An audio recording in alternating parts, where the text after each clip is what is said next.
People like you don't fly planes. You clean them. Now step away from the cockpit before I call security. The words cut through the first-class cabin like shattered glass, sharp and impossible to ignore. Victoria Bennett stood with her arms crossed, blocking the entrance to the flight deck. Her blonde hair was pulled back in a tight bun. We're on course for a smooth landing. Her Looking uniform good. pristine. Weather's clear ahead. Her stance unwavering. At 38, she'd been a flight attendant for 15 years, and she wore her seniority like armor. Across from her stood Gabrielle Jackson, 36, in a crisp pilot's uniform, 4 gold stripes gleaming on her shoulders. Her natural hair was styled in a neat professional twist. Her expression remained neutral despite the public humiliation unfolding around her. Her pilot's credentials hung visible around her neck, her flight bag held firmly in one hand. The first-class cabin of Sky Globe Flight 823 to Paris fell silent. Passengers froze mid-action, headphones halfway to ears, magazines suspended in air conversations abruptly halted. Every eye turned toward the confrontation unfolding in the narrow aisle. "I am the captain assigned to this flight," Gabrielle said, her voice calm but firm. "My credentials are right here." She gestured to her ID badge, the captain's stripes on her uniform. Victoria barely glanced at the identification. "Anyone can buy a costume online these days. I know every pilot on this route, and you're not one of them." The tension in the cabin thickened. A businessman in seat 3C lowered his Financial Times. A woman in 5A reached for her phone camera app already open. A flight attendant at the back of the cabin watched with wide eyes, uncertain whether to intervene. Gabrielle didn't raise her voice. She didn't sigh with exasperation. She simply stood her ground, shoulders square, eyes steady. "I'll ask you once more to step aside so I can begin my pre-flight checks. We're scheduled for departure in 40 minutes. "Not happening," Victoria replied, her voice rising enough for passengers in economy to crane their necks forward. "Security is already on their way." What Victoria Bennett didn't know, what none of them knew except for a select few at Sky Globe's headquarters, was that the woman she was refusing to recognize, the black woman she was publicly humiliating, wasn't just a pilot. She was Gabrielle Jackson, Chief Executive Officer of Sky Globe Airlines, owner of the very uniform Victoria wore, signer of her paychecks, and architect of the airline's recent historic turnaround. And in exactly 8 minutes, that fact would become devastatingly clear to everyone on board. A young Hispanic woman in seat 4B, Elena Rodriguez, slowly raised her phone, hitting record. The red light blinked steadily, capturing what she already sensed was a moment that would soon echo far beyond this aircraft. Around her, the atmosphere shifted from uncomfortable to electric, the distinct sensation that spreads through a room when witnesses recognize they're watching something significant unfold. Victoria maintained her position, blocking the cockpit door as though guarding a fortress. "This aircraft isn't going anywhere until proper flight crew arrives." Gabrielle remained still, her calm a perfect counterpoint to Victoria's agitation. Behind her professional composure, however, she was cataloging every word, every gesture, every moment of this interaction, not just as the target of discrimination, but as the CEO who would soon address it on an organizational level. Because this wasn't just about one flight, one confrontation, or one employee's bias. This was about patterns woven into the fabric of an industry. Patterns Gabrielle had encountered throughout her career, patterns she'd vowed to change when she took the helm of Sky Globe 7 months ago. And sometimes change required a catalyst. "Contact ground operations," Victoria instructed another flight attendant without taking her eyes off Gabrielle. "Tell them we need the actual captain for Flight 823 immediately." Through the windows, Chicago's O'Hare International Airport buzzed with morning activity. Aircraft taxied on distant runways. Ground crews scurried between terminals. Inside the cabin, however, time seemed suspended in the standoff between the two women, one wielding assumed authority, the other holding actual power. Neither of them blinked. Neither of them yielded. And the clock was ticking. At 6 years old, Gabrielle Jackson would lie in the grass of her Atlanta backyard, watching contrails streak across the Georgia sky. While other children dreamed of becoming teachers or firefighters, she pointed to the silver specks overhead and said, "I'm going to fly those someday." Her mother, a hospital administrator who'd raised Gabrielle alone after her father's death, never once told her it was impossible.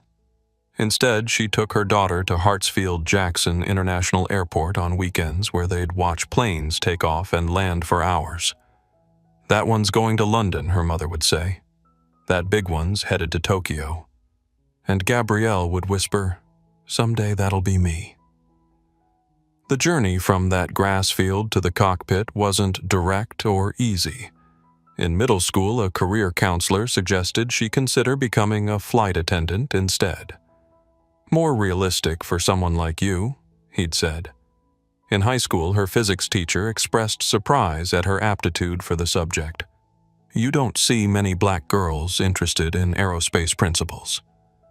But Gabrielle had inherited her mother's quiet determination. She graduated valedictorian, earned a full scholarship to Howard University, and completed a degree in aerospace engineering with honors. While classmates accepted positions at NASA or Boeing, Gabrielle headed straight to flight school. Commercial pilot, she'd write on every form check, every box, state in every interview. Flight school brought new challenges. She was one of 3 women in a class of 32 and the only black person in the entire program. Instructors scrutinized her performance more closely. Fellow students questioned her abilities more frequently. When she made the slightest error, it was noted. When male classmates made the same mistakes, they were quickly forgotten. "You'll need to be twice as good to be seen as half as capable," her mother warned. So Gabrielle became 3 times as good. She studied manuals until 2 a.m. while roommates slept. She practiced emergency procedures until they became muscle memory. She memorized airport diagrams, weather patterns, technical specifications for every aircraft she might fly. When she finally earned her commercial license, she scored higher on her exams than anyone in her class. But credentials didn't shield her from reality. Her first job came at a regional airline where passengers regularly mistook her for a flight attendant. "Is the pilot running late?" they'd ask as she completed pre-flight checks in the cockpit.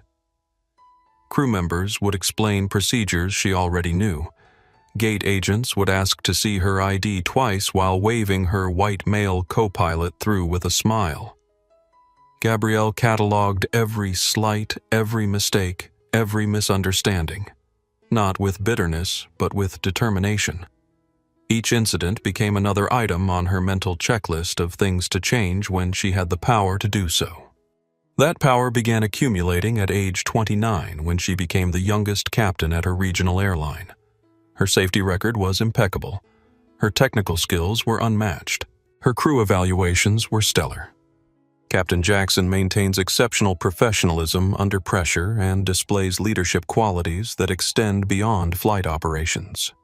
But Gabrielle wanted more than a captain's seat. She wanted to transform the industry that had simultaneously fulfilled and frustrated her dreams. So, while commanding Boeing 737s across North American skies, she earned an MBA from Wharton through weekend and online courses. Her mother attended the graduation ceremony, watched her daughter accept her diploma, and whispered, "Your father would be so proud."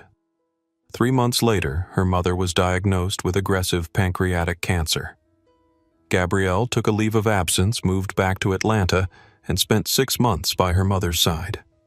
During those long hospital nights, she drafted her first business plan, a comprehensive strategy for addressing bias in aviation recruitment training and operations. "Don't let them clip your wings," her mother said in their final conversation.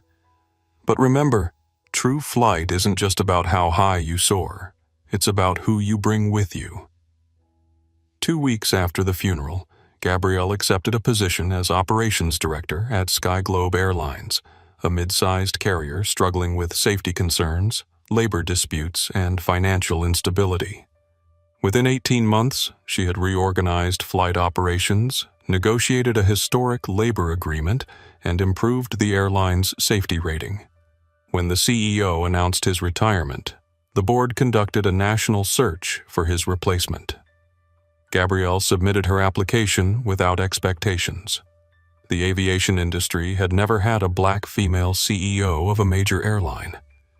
The statistics weren't in her favor, but numbers had never defined her limits.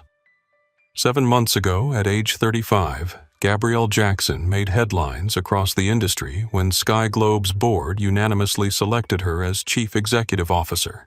The announcement triggered a mixture of reactions: celebration from diversity advocates, skepticism from industry traditionalists, and outright hostility from those uncomfortable with change. Gabrielle addressed the press with the same calm confidence she brought to the cockpit. "I'm not here to make history. I'm here to make this airline the safest, most efficient, and most respected carrier in the industry." Under her leadership, Sky Globe began a remarkable transformation. On-time performance improved by 22%.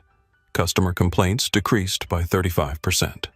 Employee satisfaction scores reached their highest levels in the company's history. The stock price climbed steadily, silencing early critics who questioned whether a diversity hire could handle the financial complexities of running a major airline. But Gabrielle didn't just lead from the executive suite. She instituted a policy requiring all senior leadership to maintain operational currency in their areas: finance executives handling actual transactions, customer service directors working frontline positions, and in her case, flying as captain once monthly on regular routes. "Leadership isn't about corner offices," she explained to skeptical board members. "It's about corner awareness, understanding exactly what happens at every critical junction of our operation." These monthly flights kept her skills sharp and her perspective fresh. They also allowed her to experience the airline as both passengers and line employees did, without the artificial deference that typically surrounded a CEO. Today's flight to Paris marked her 7th such trip since becoming chief executive. Like previous journeys, she'd arrived at O'Hare wearing her captain's uniform rather than a business suit, her CEO status known only to a select few at headquarters. She'd gone through the same security screening as other crew members, attended the same pre-flight briefing, and reviewed the same weather and route information. Everything had proceeded normally until she'd approached the aircraft and encountered Victoria Bennett blocking her path to the cockpit. Now, standing in the first-class aisle with eyes upon her, and security presumably on the way, Gabrielle faced a choice. She could immediately reveal her identity as CEO, shutting down the confrontation with a simple power play. That would be the easiest solution, the path of least resistance. But easy solutions rarely created lasting change. So instead, she waited poised between the past she'd navigated and the future she was building, a future where talent and qualifications mattered more than assumptions based on appearance. A future where no qualified pilot would be questioned because of their race or gender. A future that would arrive sooner than Victoria Bennett could possibly imagine. "Ma'am, I need you to step back now." Victoria's voice carried a practiced customer service tone, the kind reserved for difficult passengers who needed to be managed rather than served. "This area is restricted to authorized personnel only." Gabrielle didn't move. "I am authorized personnel. I'm Captain Gabrielle Jackson, assigned to command Flight 823 to Paris." She gestured toward the cockpit. "My first officer should already be on board completing preliminary checks." As if on cue, First Officer James Reynolds appeared in the cockpit doorway. At 42, he was a veteran pilot with salt and pepper hair and the confident bearing of someone comfortable in uniform. He took in the scene with a quick glance. Gabrielle standing calmly in her captain's uniform, Victoria blocking her path, passengers watching the drama unfold. "Is there a problem here?" he asked, his eyes moving between the two women. Before Gabrielle could respond, Victoria turned to him with visible relief. "This woman is trying to access the cockpit. Claims she's the captain for this flight." The emphasis she placed on claims made her skepticism unmistakable. Reynolds frowned slightly. I was briefed that Captain Taylor would be commanding this flight. There was a last-minute reassignment, Gabrielle explained, maintaining her professional tone. Captain Taylor had a family emergency. Scheduling contacted me at 05:30 this morning. I've completed all pre-flight preparations and briefings. Reynolds hesitated, his gaze moving from Gabrielle's credentials to her uniform, noting the 4 stripes that identified her as captain. His expression revealed a man caught between protocol and prejudice, wanting to follow proper procedure but struggling with the unexpected appearance of a black female captain he'd never met. "Do you have the updated flight assignment documentation?" he asked after a moment. Gabrielle reached into her flight bag and produced a tablet. "The full briefing package is here, including the reassignment notification, weather reports, and our filed flight plan." She swiped the screen to display the relevant documents. Reynolds reached for the tablet, but Victoria moved between them. "James, wait. We need to verify this properly." She turned back to Gabrielle. "Anyone could forge electronic documents. We need actual confirmation from operations." A young flight attendant, Thomas Wilson, approached hesitantly from the galley. At 26, he was clearly newer to the job than Victoria, his uniform still carrying the slightly stiff look of recent issue. "Victoria, maybe we should call operations directly to confirm." Victoria shot him a look that immediately silenced him. "I've already called security. They'll sort this out." She turned back to Gabrielle. "Meanwhile, I'm going to have to ask you to return to the terminal. You're disrupting the boarding process." Elena Rodriguez, still recording from seat 4B, spoke up. "She's not disrupting anything. You're the one causing a scene." Her voice was clear, her tone matter-of-fact rather than confrontational. Victoria's head snapped toward the passenger. "Ma'am, please stay out of crew matters. This is a security situation." "It looks like a discrimination situation to me," Elena replied, her phone still recording steadily. The word discrimination rippled through the cabin. A businessman in an expensive suit, Daniel Hoffman, lowered his newspaper completely now, watching with undisguised interest. In row 7, Maria Gonzalez pulled her daughter Lucia closer, whispering something in the child's ear as they both watched the confrontation. "No one is discriminating against anyone," Victoria insisted, her voice rising slightly. "We have procedures that must be followed." "Then follow them," Gabrielle said calmly. "Call operations directly. Verify my assignment. Check my credentials properly instead of dismissing them without examination." Victoria's jaw tightened. "I've worked this route for 12 years. I know every pilot assigned to Paris flights. You're not one of them." "I'm relatively new to this specific route," Gabrielle acknowledged. "But that doesn't change my qualification or assignment." James Reynolds, still standing in the cockpit doorway, seemed increasingly uncomfortable. "Victoria, perhaps we should—" "No." Victoria cut him off. "I'm the senior cabin crew member and I'm responsible for security protocols." "This doesn't feel right." She turned back to Gabrielle. "If you were really assigned to this flight, why wasn't the crew notified in advance?" "Last-minute reassignments don't always filter through all notification systems immediately," Gabrielle explained. "That's why I have the documentation with me." From the back of the first-class cabin, a passenger had begun live streaming. Jordan Parker, a travel vlogger with a substantial online following, narrated quietly into his phone. "I'm currently witnessing what appears to be a significant incident aboard Sky Globe Flight 823 at O'Hare.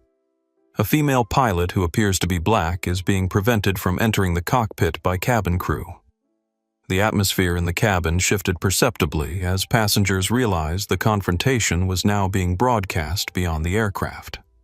Some looked uncomfortable, others seemed fascinated by the unfolding drama, a few appeared openly concerned. Through the windows, 2 airport security officers could be seen approaching the jet bridge. Victoria noticed them and straightened her posture. "Security will clear this up quickly." The satisfaction in her voice was barely concealed. Gabrielle remained steady, neither retreating nor advancing. "Yes, they will."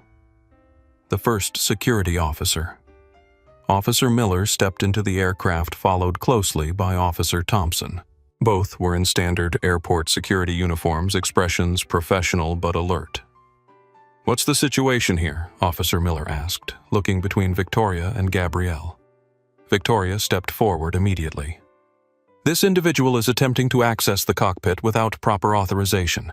She claims to be the assigned captain, but she's not on our crew manifest." Officer Miller turned to Gabrielle. "Ma'am, can I see your identification, please?" With the same calm she'd maintained throughout the confrontation, Gabrielle presented her credentials. Pilot's license. Sky Globe ID Captain's certification. "I'm Captain Gabrielle Jackson, assigned to command Flight 823 to Paris, following a last-minute reassignment. The documentation is all here." She indicated her tablet. Officer Miller examined her credentials, carefully, taking significantly more time than Victoria had. Officer Thompson maintained a position near the cabin entrance, monitoring the increasingly tense situation. "These appear to be in order," Officer Miller said after a thorough review.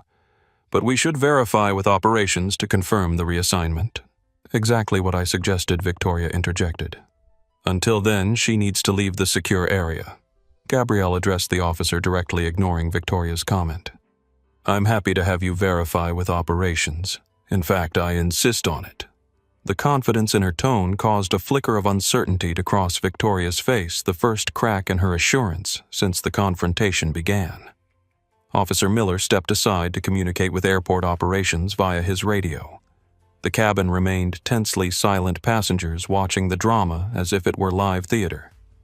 In row 3, Daniel Hoffman leaned toward his seatmate, whispering loudly enough to be heard by those nearby. $10 says the flight attendant is about to have a very bad day." Victoria's phone rang suddenly, the sound cutting through the tension. She glanced at the screen, frowning at the unfamiliar number, then answered. "This is Senior Flight Attendant Bennett." The voice on the other end was clear enough that those nearby could hear a woman saying, "Victoria, this is Sophia Winters, Chief Operating Officer of Sky Globe Airlines." Victoria's expression shifted from confusion to concern. "Yes, Ms. Winters. Is Captain Gabrielle Jackson currently on that aircraft?" Victoria swallowed visibly. "There's someone claiming to be—" "Answer the question directly, please. Is Captain Jackson on the aircraft?" "Yes, but—" "Put me on speaker immediately." Victoria hesitated, then pressed the speaker button with a slightly trembling finger. Sophia Winters' voice filled the first-class cabin. "This is Sophia Winters, Chief Operating Officer of Sky Globe Airlines. I need to speak with Captain Gabrielle Jackson immediately." All eyes turned to Gabrielle, who stepped forward and addressed the phone. "This is Jackson. Captain, I apologize for the confusion regarding your command assignment. Please confirm that you have all necessary flight documentation and are prepared for departure." "Confirmed, Sophia. All preparations are complete. We're simply resolving a miscommunication regarding crew verification." There was a brief pause before Sophia responded. "Understood. Victoria Bennett, please facilitate Captain Jackson's immediate access to the flight deck. We'll discuss this incident upon your return to Chicago." Victoria stood frozen, the phone in her hand, suddenly feeling like a live grenade. "Ms. Winters, I was simply following security protocols. We'll address that later." Sophia cut her off. "Right now, I need you to ensure Flight 823 departs on schedule under Captain Jackson's command." "Is that clear?" "Yes, ma'am." Victoria managed her voice barely audible. "Thank you. Captain Jackson, have a safe flight. We'll speak when you return." The call ended, leaving Victoria staring at her phone as if it might explain what had just happened. Around her, the cabin had grown completely silent. Even the ambient sounds of boarding seemed to have paused. Officer Miller returned from his communication with operations. "Captain Jackson, your assignment has been verified. You're cleared to assume command of Flight 823. He turned to Victoria. "The situation appears to be resolved." But the situation was far from resolved. It was merely transitioning from confrontation to consequence. James Reynolds stepped fully into the cabin, now his expression a mixture of embarrassment and realization. "Captain Jackson, I apologize for the confusion. The cockpit is prepared for departure."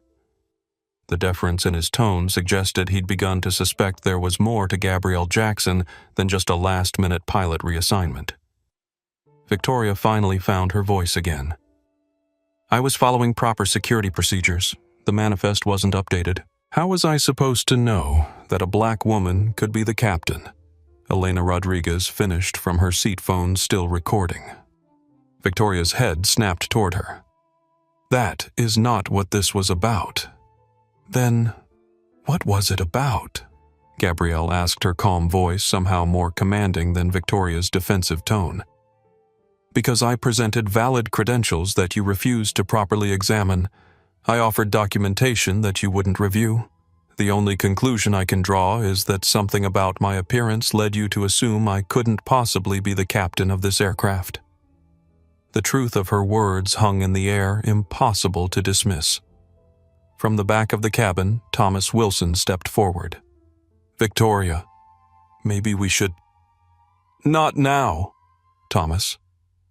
Victoria hissed, but Thomas continued addressing Gabrielle directly. Captain, I apologize for not intervening sooner. There was no justification for how you were treated. Gabrielle nodded. Acknowledgement, then turned back to Victoria. I believe there's been a significant lapse in judgment and protocol. We'll address it properly after this flight.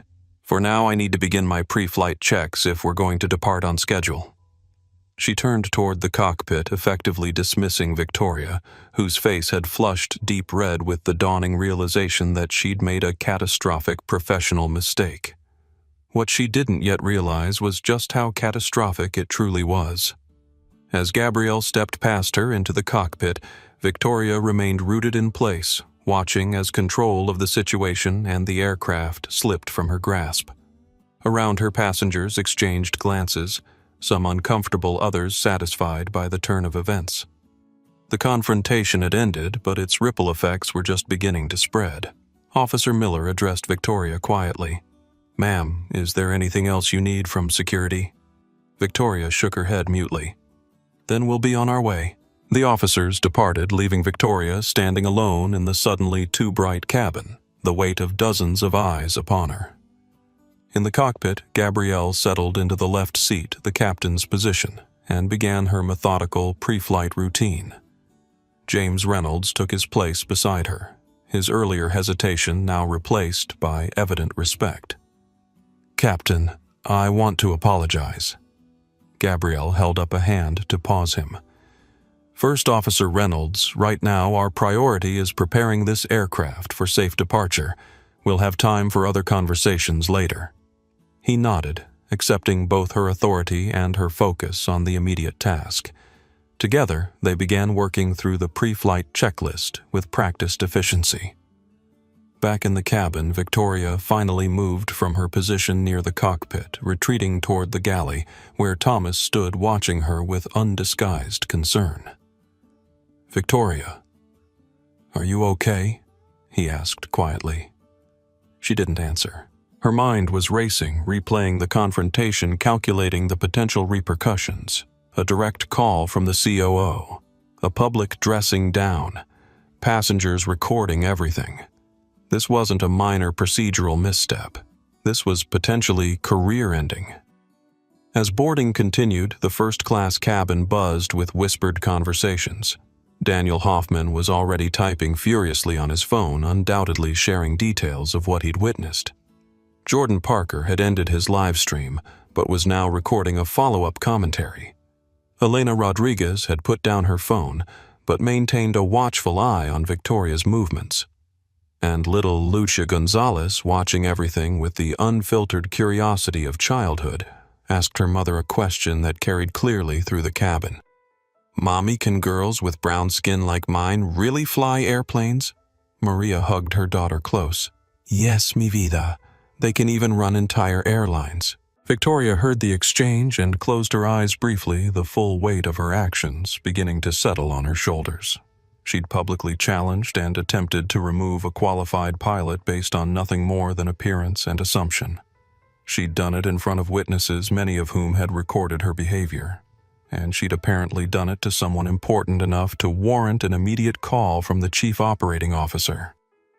What she still didn't know, what would become devastatingly clear within the hour, was that she hadn't just disrespected a captain. She'd attempted to remove the chief executive officer of Sky Globe Airlines from her own aircraft, and the consequences were about to redefine her entire career. Anthony Rodriguez stood at gate C-42 monitoring the final boarding process for Sky Globe Flight 823. As gate manager, he prided himself on efficient departures, and this morning had been running smoothly until a security alert popped up on his terminal. The message was cryptic: potential unauthorized cockpit access attempt. SG-8123. Anthony frowned. Cockpit security was taken extremely seriously in post-9/11 aviation. He immediately contacted operations for clarification, only to receive an even more confusing update. Situation under review. Stand by for potential crew change notification. Meanwhile, his phone buzzed with a text from his cousin Elena, who was already on board in first class. "You won't believe what's happening on this flight. Senior FA refusing entry to black female pilot. Recording everything." Anthony's stomach tightened. He'd worked for Sky Globe for 12 years and had seen Victoria Bennett in action before. Her reputation for rigid adherence to rules was well known, but there had always been whispers about how that rigidity seemed to intensify with certain passengers and crew members. "Keep me posted," he texted back, then returned to his terminal, refreshing the screen repeatedly for updates. Inside the aircraft, Thomas Wilson retreated to the galley, his hands shaking slightly as he arranged beverage supplies. At 26, this was only his 4th month flying long-haul routes, and he'd been excited to work with Victoria Bennett, whose efficiency was legendary among junior crew. Now, watching her tightly controlled panic after the confrontation, he questioned his own failure to intervene earlier. He'd seen the immediate dismissal in Victoria's eyes when Gabrielle approached the cockpit. He'd noticed how she barely glanced at the captain's credentials. He'd registered the shift in her tone from professional to condescending in an instant. And he'd stayed silent, deferring to her seniority despite his discomfort. "Victoria, what should I do about the pre-flight beverage service?" he asked, seeking any normal task to break the tension. Victoria didn't seem to hear him. She was staring at her phone, scrolling through the Sky Globe employee directory with increasing urgency. "This can't be right," she muttered. "This can't be happening." In row 3, Daniel Hoffman adjusted his Brooks Brothers tie and reopened his Financial Times, though his attention remained focused on the aftermath of the confrontation. At 52, he'd built a successful investment firm by reading people as carefully as he read markets, and the dynamic he'd just witnessed fascinated him professionally. "Power shifts are always instructive," he remarked quietly to his seatmate, another businessman who nodded in agreement. "Watch how everyone recalibrates now that the hierarchy has been clarified." Daniel had initially found the confrontation amusing, another example of airline theater that would make for a good anecdote at his next board meeting.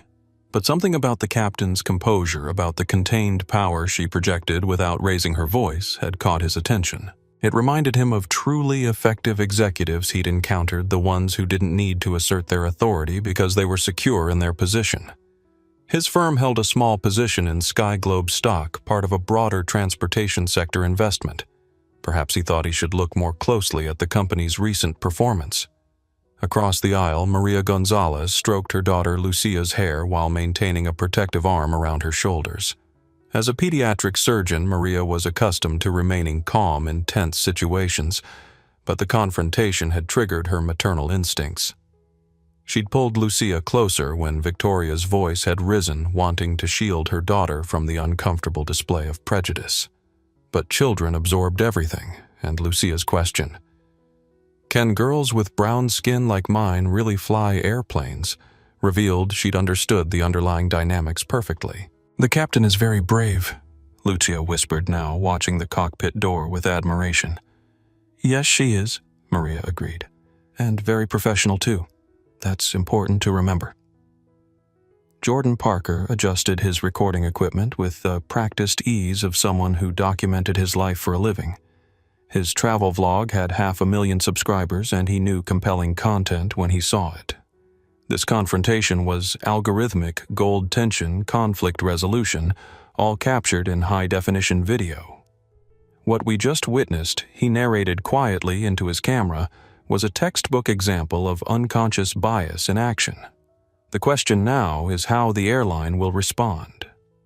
He'd already uploaded the initial confrontation tagging Sky Globe's social media accounts. The comments were flooding in viewers outraged by Victoria's treatment of the black female captain. Jordan had built his brand on travel authenticity, showing both the glamorous and challenging aspects of global exploration. This incident would fit perfectly with his recent series on travel experiences for people of color.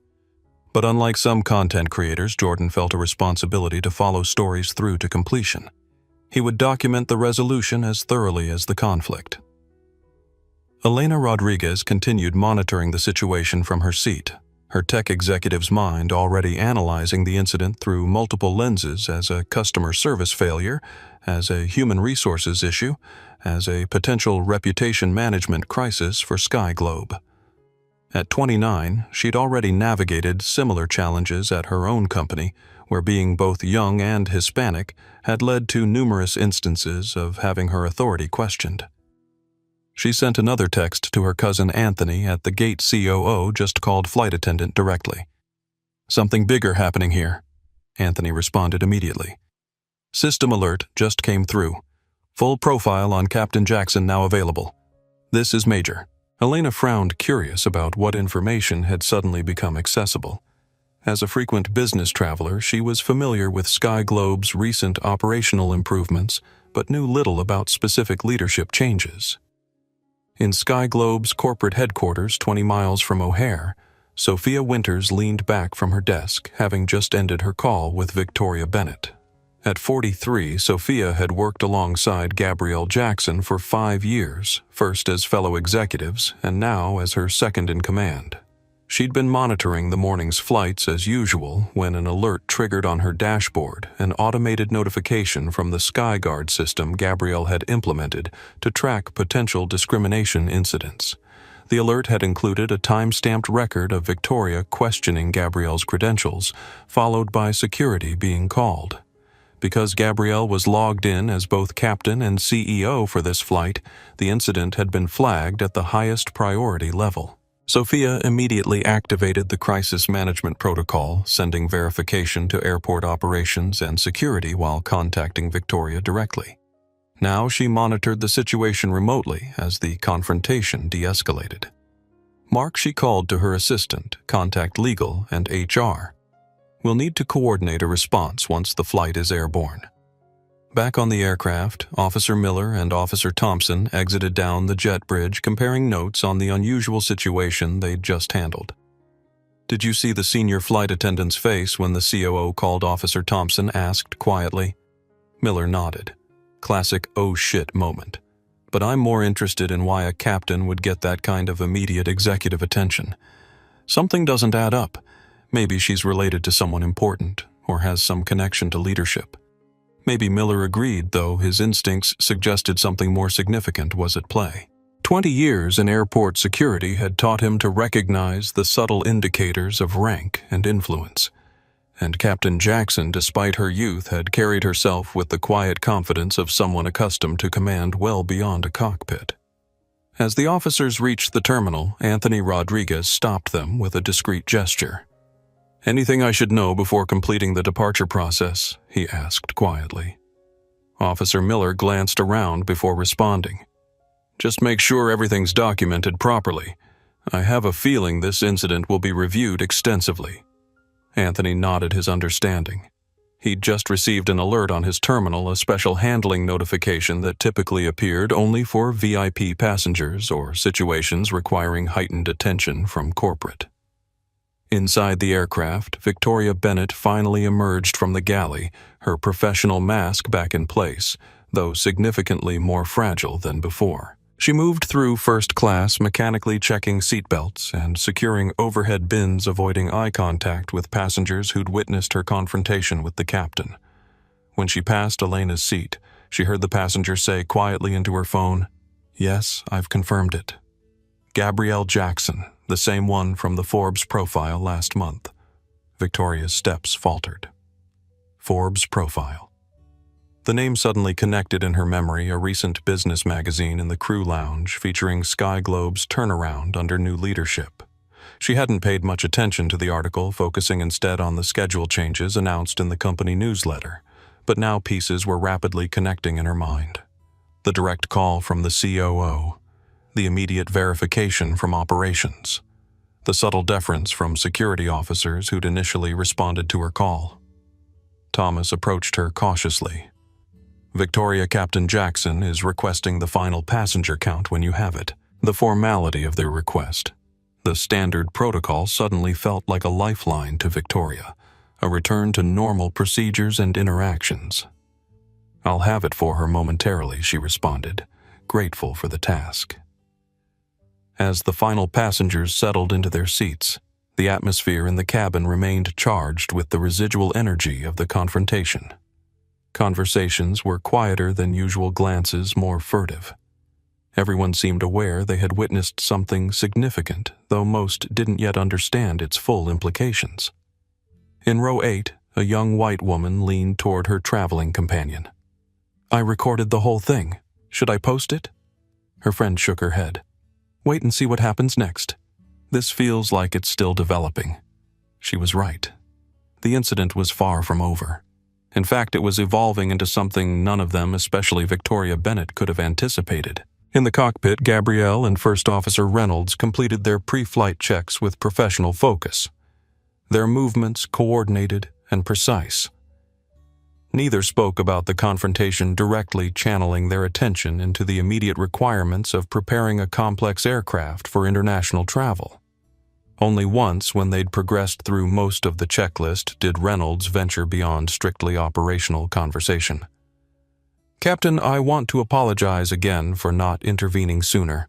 There was no excuse for how you were treated." Gabrielle paused, then responded with measured clarity. "First Officer Reynolds, I believe in addressing issues directly, but also at appropriate times. Right now, our priority is the safety of this aircraft and its passengers. We'll have opportunity for other conversations later." "Understood, Captain." He nodded, respecting both her boundary and her focus. What Reynolds didn't yet realize was that later would involve a comprehensive review of his own hesitation, his momentary willingness to accept Victoria's assessment, rather than properly examining Gabrielle's credentials himself. As the final preparations for departure continued, no one on board, not the passengers recording the aftermath, not Thomas struggling with his own failure to intervene, not Victoria beginning to grasp the magnitude of her error, and not even First Officer Reynolds fully understood who Gabrielle Jackson really was. But they would soon, and when they did, nothing about Flight 823 would proceed as any of them expected. The final boarding announcement echoed through the terminal as the jet bridge door closed, sealing Sky Globe Flight 823 for departure. Inside the aircraft, Victoria Bennett stood in the forward galley, mechanically preparing the pre-departure beverage service while avoiding the eyes of first-class passengers who had witnessed her confrontation with Captain Jackson. Her phone vibrated with a text from a colleague on another flight. "Victoria, is it true you tried to remove the CEO from her own plane?" The phone nearly slipped from her suddenly numb fingers. CEO. That couldn't be possible. There must be some confusion, some misunderstanding circulating through crew gossip channels. But even as she formulated this denial, a memory surfaced, the company-wide email 7 months ago announcing new leadership. She'd skimmed it during a crew rest period, noting the historic appointment of Sky Globe's first female chief executive, but not registering the name or face.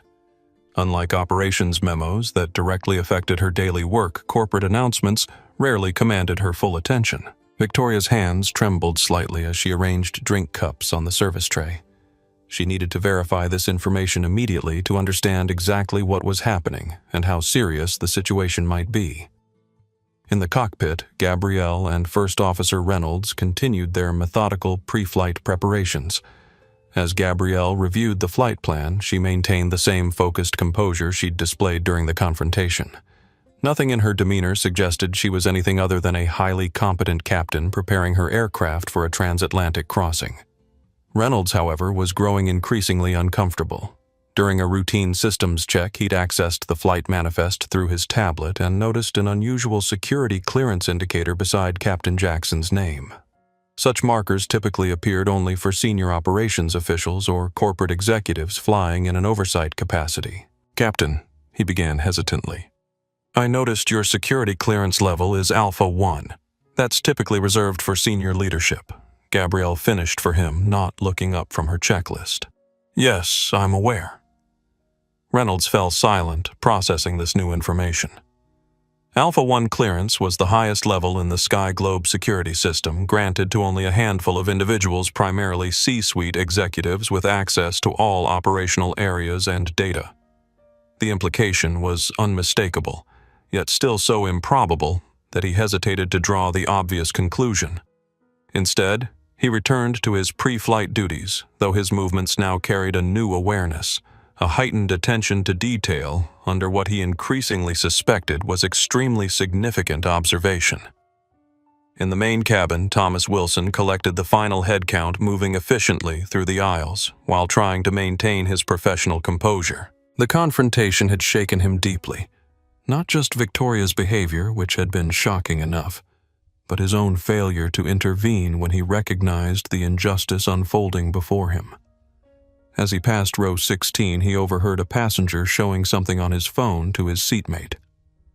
"That's her, Gabrielle Jackson, Sky Globe's CEO, appointed 7 months ago, youngest chief executive in commercial aviation."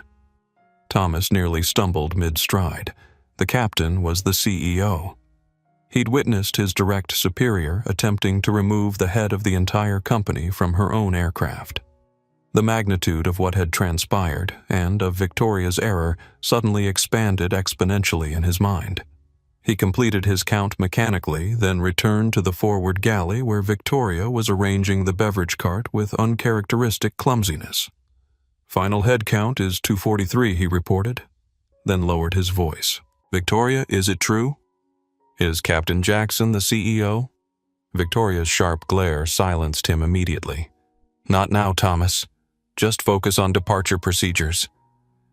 But the controlled panic in her eyes confirmed what he'd heard. Thomas glanced toward the cockpit door, then back at Victoria. "Should we do something? Say something?" "What exactly would you suggest?" Victoria hissed. "Excuse me, Captain/Chief Executive. Sorry I tried to have you removed from your own aircraft because I didn't believe a black woman could be a pilot. I'm sure that would help the situation tremendously."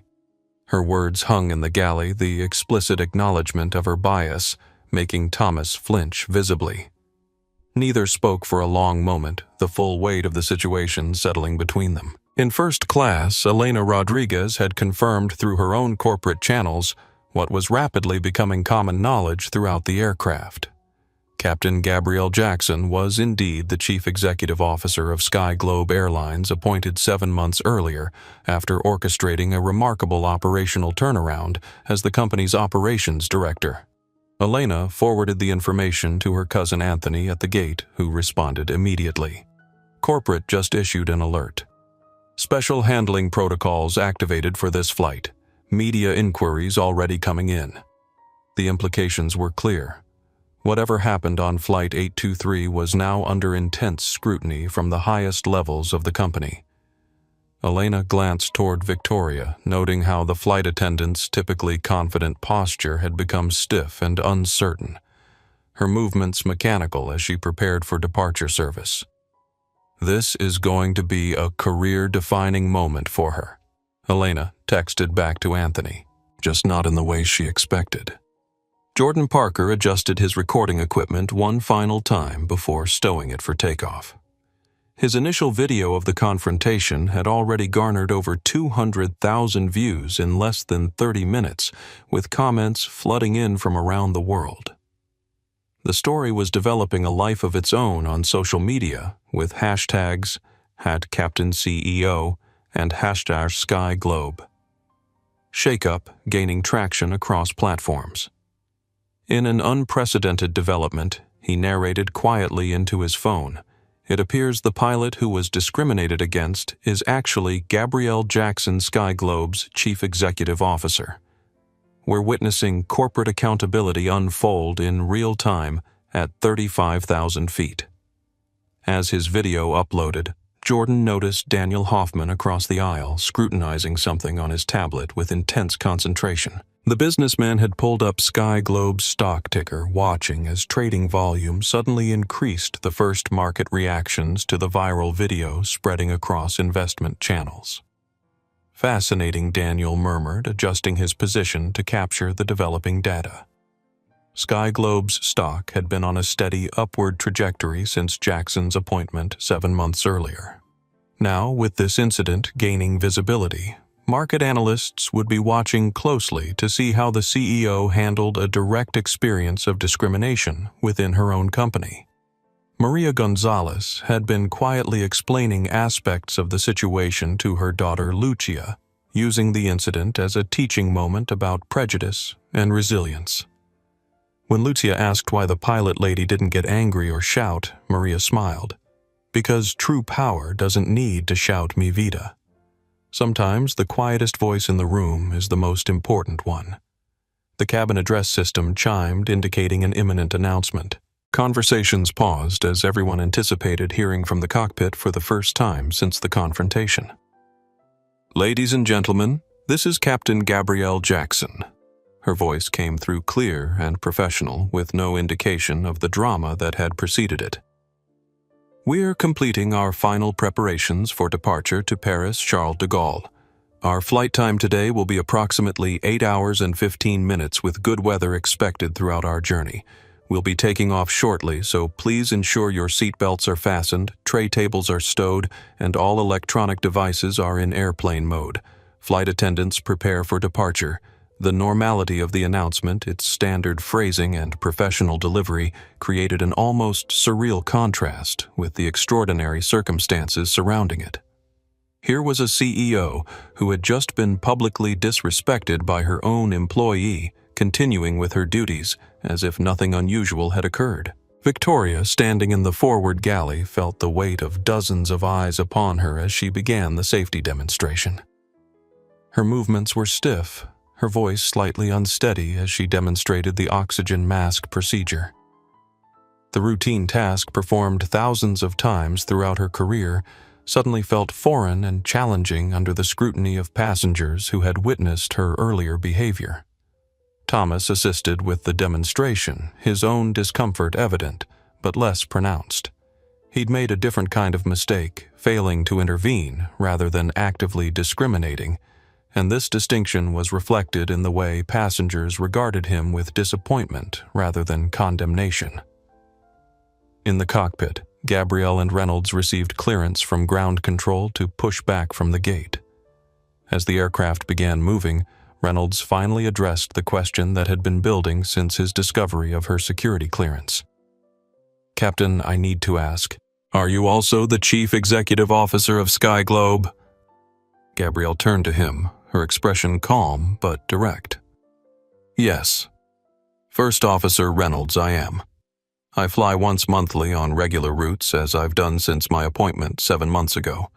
The policy is documented in our operations manual, though it's not widely publicized." Reynolds exhaled slowly, the confirmation landing heavily despite his growing suspicion. "I apologize for my role in what happened during boarding. There's no excuse for how you were treated." "Apologies are important," Gabrielle acknowledged, "but they're just the beginning of accountability. We'll have a more comprehensive discussion after we've safely delivered our passengers to Paris." As the aircraft taxied toward the runway, Victoria received an urgent message on her company device, Bennett. Report to Sky Globe HR immediately upon arrival in Paris. Incident review scheduled. Sophia Winters, COO. The official nature of the communication, its directness and lack of any softening language, confirmed what Victoria had begun to fear. This wasn't going to be resolved with a simple apology or explanation. This was now a formal HR matter with potentially severe consequences. From his seat in first class, Daniel Hoffman observed Victoria's expression as she read the message, noting the precise moment when recognition of her situation fully registered. As an executive who had occasionally been forced to terminate employees for serious infractions, he recognized the look of someone suddenly understanding their professional mortality. The most dangerous position in business, he remarked quietly to his seatmate, is standing between a CEO and their vision. That flight attendant just placed herself directly in that path. The aircraft paused at the runway threshold awaiting final clearance for takeoff. In that moment of suspension, with the engines idling and the cabin holding its collective breath, the power dynamic of Flight 823 had completely reversed. Victoria Bennett, who had attempted to assert authority over Gabrielle Jackson, now faced the full institutional power of the company's chief executive. And Gabrielle, who had remained calm and professional throughout the confrontation, now held Victoria's career in her hands not through emotional reaction or personal vendetta, but through the legitimate organizational consequences for discrimination and failed judgment. Takeoff clearance came through and Gabrielle advanced the throttles with practiced precision. The engines responded immediately, pushing passengers gently back into their seats as the aircraft accelerated down the runway. Within moments, the wheels lifted from the ground, and Flight 823 was airborne, climbing steadily into the morning sky over Chicago. But unlike routine departures, this flight carried with it the weight of a pivotal moment, not just for Victoria Bennett, whose career hung in the balance, or for Gabrielle Jackson, whose leadership would be defined by how she responded to this incident, but for Sky Globe Airlines, and perhaps the aviation industry itself. Because what had begun as one employee's biased assumption had transformed in the space of 40 minutes into a very public test of corporate values, accountability, systems, and leadership philosophy. And 8 miles above the Earth, that test was just beginning. As Flight 823 reached its cruising altitude of 38,000 feet, the seatbelt sign chimed off. A murmur of activity rippled through the cabin, passengers adjusting seats, retrieving items from bags, preparing for the long journey across the Atlantic. But beneath this routine movement ran an unmistakable current of tension, an awareness that something significant remained unresolved. Victoria Bennett stood in the forward galley, methodically preparing the beverage service with movements that betrayed her internal turmoil. Her hands, usually steady through even the worst turbulence, trembled slightly as she arranged glasses on the cart.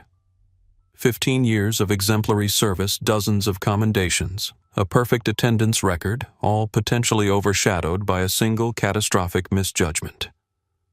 Victoria Thomas approached cautiously. "Should we begin service?" She nodded without meeting his eyes. "Standard service protocol. First class, then business. I'll take the first class cabin. Are you sure I can handle first if you'd prefer to—" I said, "I'll take first class." She interrupted, her voice tight.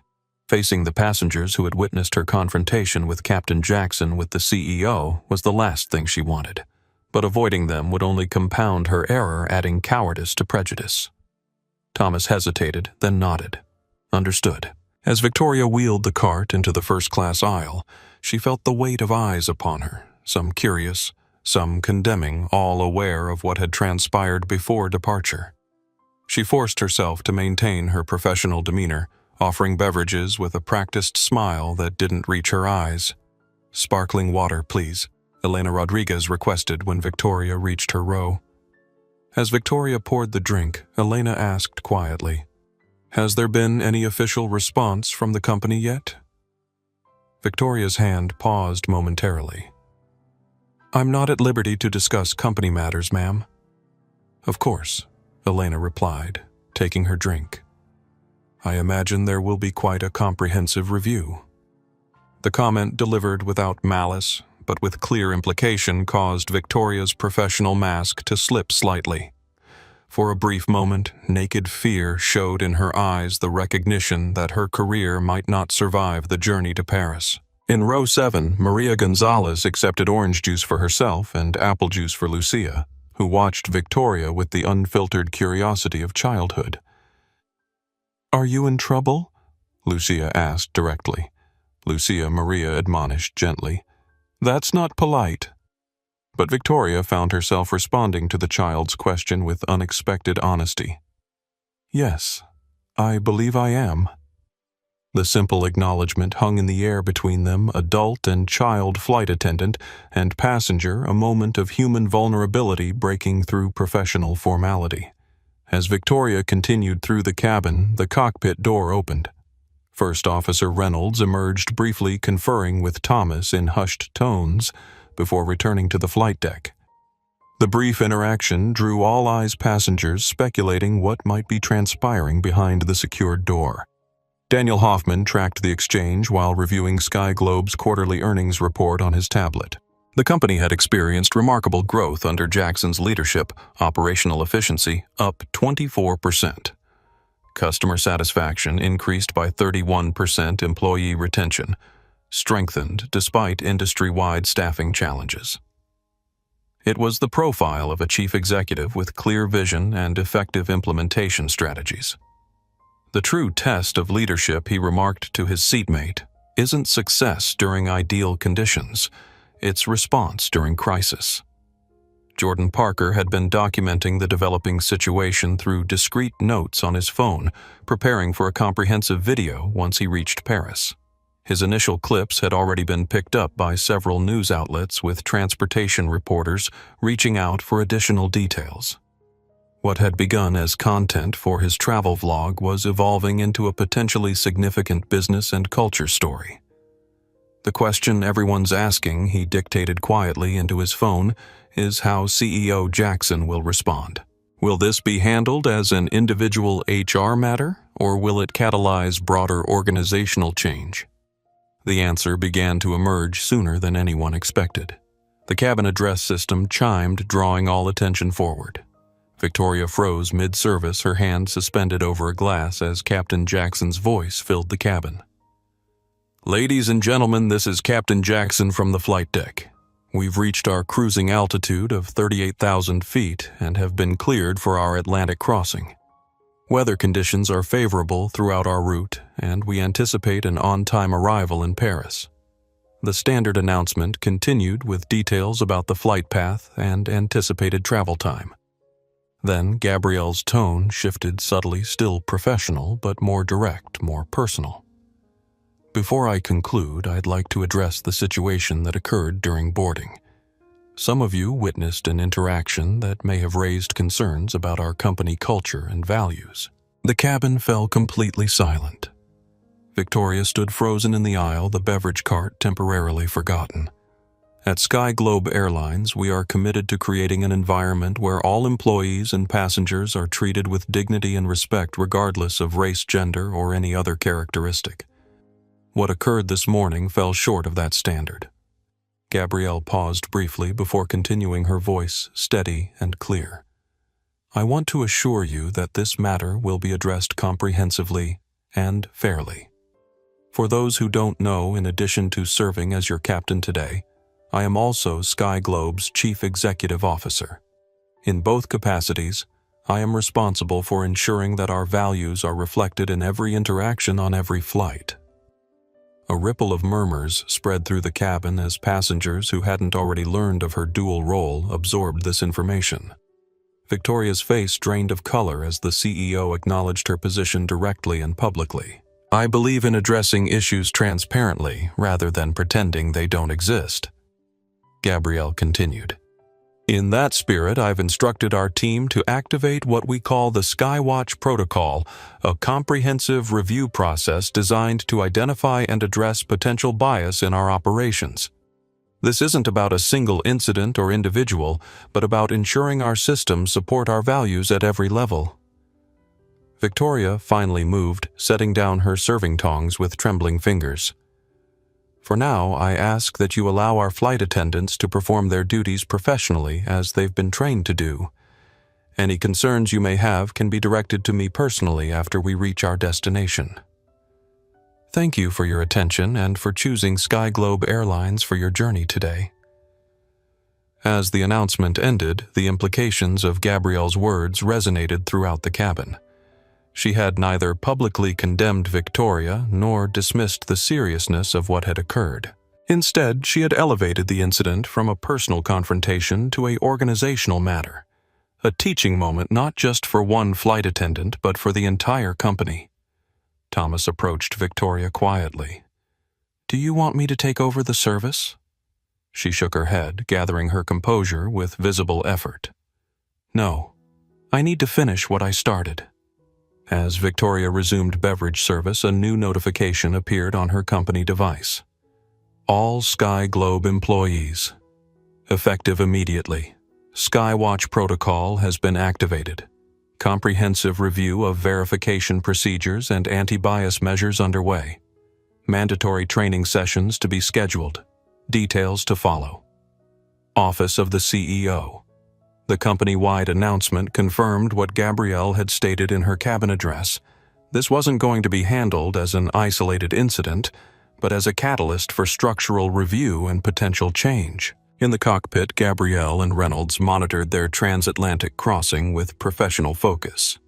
Neither had spoken about the announcement or its implications, maintaining their concentration on the immediate responsibilities of safely operating the aircraft. It was Reynolds who finally broke the operational silence. "Captain, if I may ask, the Skywatch protocol you mentioned, is that an existing procedure?" "It is," Gabrielle confirmed, adjusting a setting on the flight management system. "I implemented it 4 months ago after reviewing passenger complaint data and identifying patterns suggesting potential bias in service delivery and security protocols. Today is the first time we've activated it company-wide." Reynolds absorbed this information, recognizing its significance. "So this incident becomes a case study for the entire organization." "Exactly.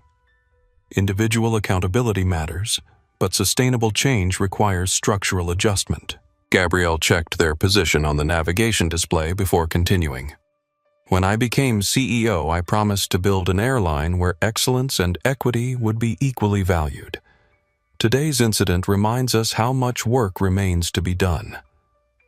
Back in the main cabin, Victoria completed her service duties mechanically, her mind racing with implications and possibilities.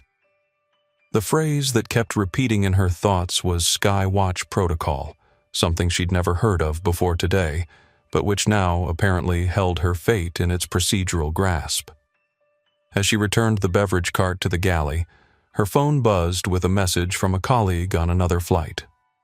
"Victoria, it's all over the news, CNN running the story. Are you okay?" She didn't respond. What could she possibly say? That she'd made a catastrophic error in judgment, that she'd publicly challenged the CEO's right to be in her own cockpit, that she'd done so based on nothing more than appearance and assumption. Thomas approached her cautiously. "Victoria, I've been thinking, when we land in Paris, maybe we should?" He was interrupted by the appearance of the cabin service manager on their crew messaging system. "Attention Flight 823 crew, Senior Flight Attendant Diana Martinez will join your flight in Paris for the return sector. Victoria Bennett to remain in Paris, pending resolution of incident review." The message landed like a physical blow.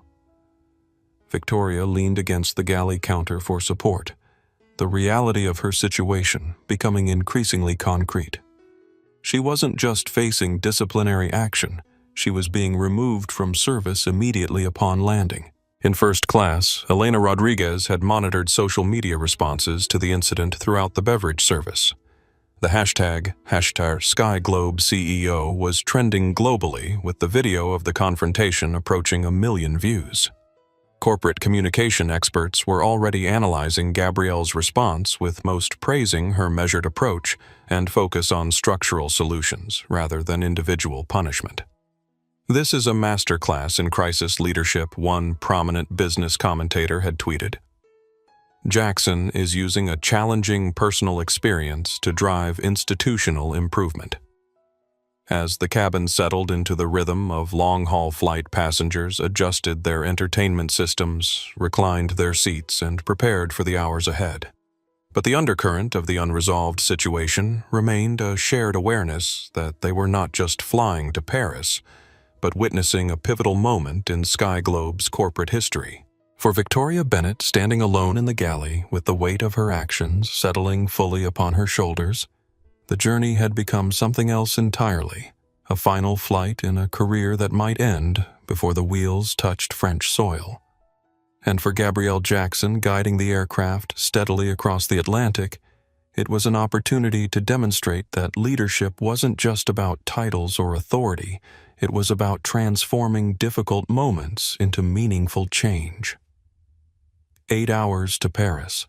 8 hours for implications to unfold, for decisions to crystallize, for consequences to take shape. 8 hours that would redefine Sky Globe Airlines and everyone on board Flight 823. 4 hours into the transatlantic crossing, Flight 823 had settled into the familiar rhythm of long-haul travel. The cabin lights had been dimmed to a soft blue glow, creating the illusion of evening despite the bright sunshine outside at 38,000 feet. Most passengers dozed or watched movies on their personal screens, the earlier drama temporarily suspended in the liminal space of international flight. In the cockpit, Gabrielle monitored the aircraft systems with practiced attention, while First Officer Reynolds handled communications with oceanic control. Their professional interaction had evolved into a more comfortable rhythm, Reynolds having adjusted his initial uncertainty into respectful collaboration. "Captain, we're receiving a priority message from Chicago," Reynolds reported, indicating the secure communication channel reserved for operational updates. Gabrielle reviewed the incoming data, noting it was flagged with her executive authentication code. "Thank you. I'll handle this." The message contained a detailed update from Sophia Winter's incident video at 2.7 M views. Media inquiries flooding PR. Board chairman briefed. Legal completed preliminary review of protocols. HR preparing comprehensive response. Sophia. A second message followed immediately. Personal note G. This is becoming a defining moment for your leadership. The restraint you showed is being widely praised. Your response will set the tone for the entire organization. S. Gabrielle acknowledged receipt with a brief reply. Understood. Proceeding as discussed, before returning her full attention to flight operations. Despite the growing corporate and public relations storm, her immediate responsibility remained the safe transport of 243 passengers across the Atlantic. In the main cabin, Victoria Bennett performed her duties with mechanical precision, avoiding eye contact with passengers when possible. The initial shock of realizing her career was potentially over had evolved into a hollow acceptance. 15 years of aviation service possibly ending because of 8 minutes of catastrophically poor judgment. During a quiet moment in the galley, Thomas approached her cautiously. "Victoria, I know this isn't the time, but I should have said something during the confrontation." I recognized what was happening and stayed silent. Victoria looked at him, really seeing him for the first time since the incident began. "Why didn't you speak up?" Thomas hesitated, then answered honestly. "Fear. Not of Captain Jackson, of you, of challenging seniority, of stepping outside protocol." The admission hung between them, a mirror reflecting Victoria's own misplaced priorities, procedure over humanity, assumption over observation, fear over courage. "Well," she finally responded, "we both learned something today, didn't we?" Unfortunately, my lesson might cost me my career. In first class, Elena Rodriguez worked quietly on her laptop, occasionally monitoring the developing story on social media. As a tech executive, she recognized the hallmarks of a corporate tipping point, a moment when an incident transcends its immediate circumstances to become a catalyst for larger change. She'd experienced something similar at her own company the previous year when a discriminatory hiring pattern had been exposed. The initial response had been defensive, focused on damage control. It had taken 3 months of declining metrics and growing employee dissatisfaction before leadership had acknowledged the need for structural change. Gabrielle Jackson appeared to be skipping that painful interim period, moving directly from incident to action. It was the kind of leadership that Elena found both impressive and instructive. Nearby, Daniel Hoffman continued monitoring market reactions to the unfolding story.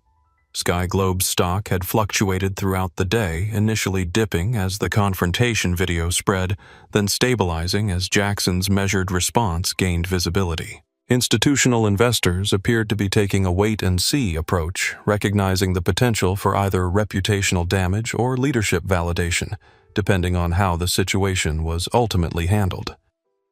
Fascinating case study in crisis management, he noted to his seatmate.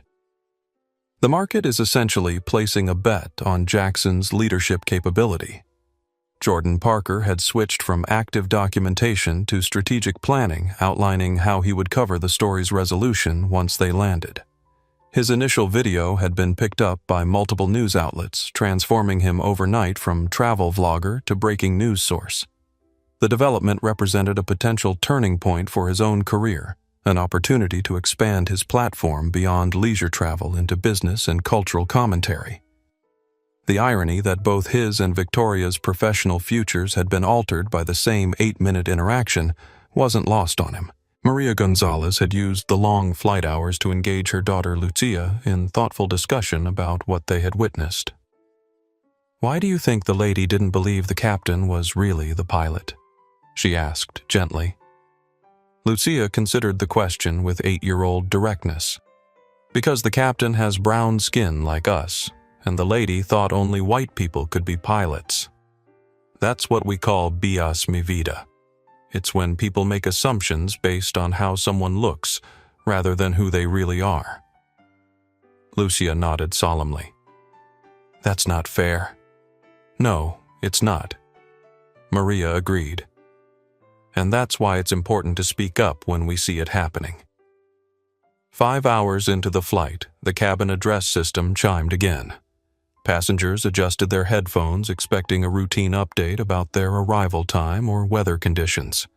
Instead, First Officer Reynolds' voice came through the speakers.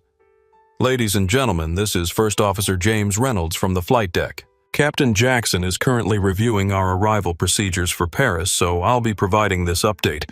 We're approximately 3 hours from our destination, currently over the mid-Atlantic, with good weather conditions throughout the remainder of our journey." He continued with standard information about their flight path and expected arrival time, then added something unexpected. "I'd also like to take a moment to address the incident that occurred prior to our departure.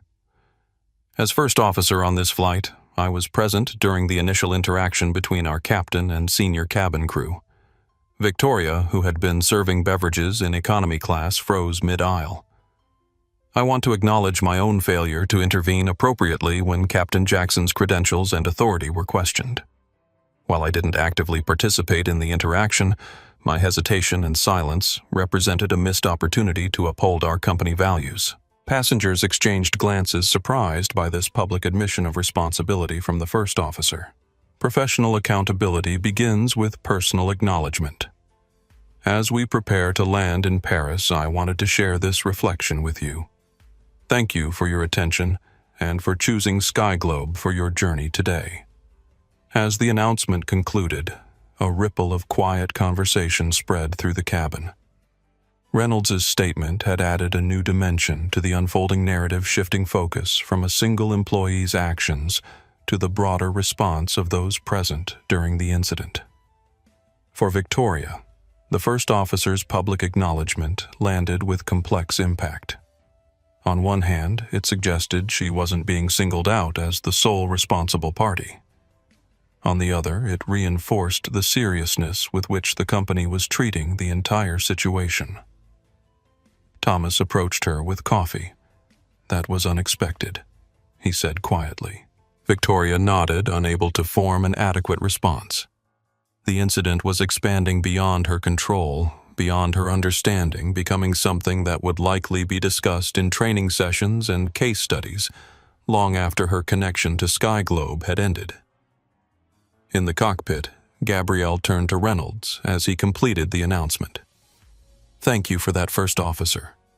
It took courage. Reynolds nodded, adjusting a setting on the instrument panel before responding. It seemed necessary. When I reviewed my own actions during the confrontation, I recognized that I initially defaulted to assumptions rather than proper verification procedures. That's not the standard I want to uphold as a Skyglobe pilot. Self-awareness is the foundation of growth, Gabrielle observed, both personal and organizational.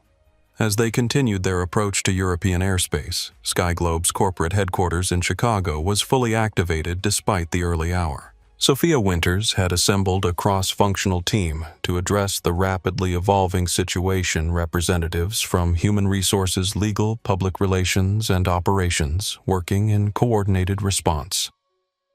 Latest update. Sophia informed the team reviewing data on her tablet.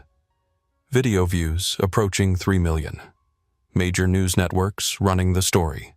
Industry publications requesting statements. Employee forums active with discussion. The PR director nodded.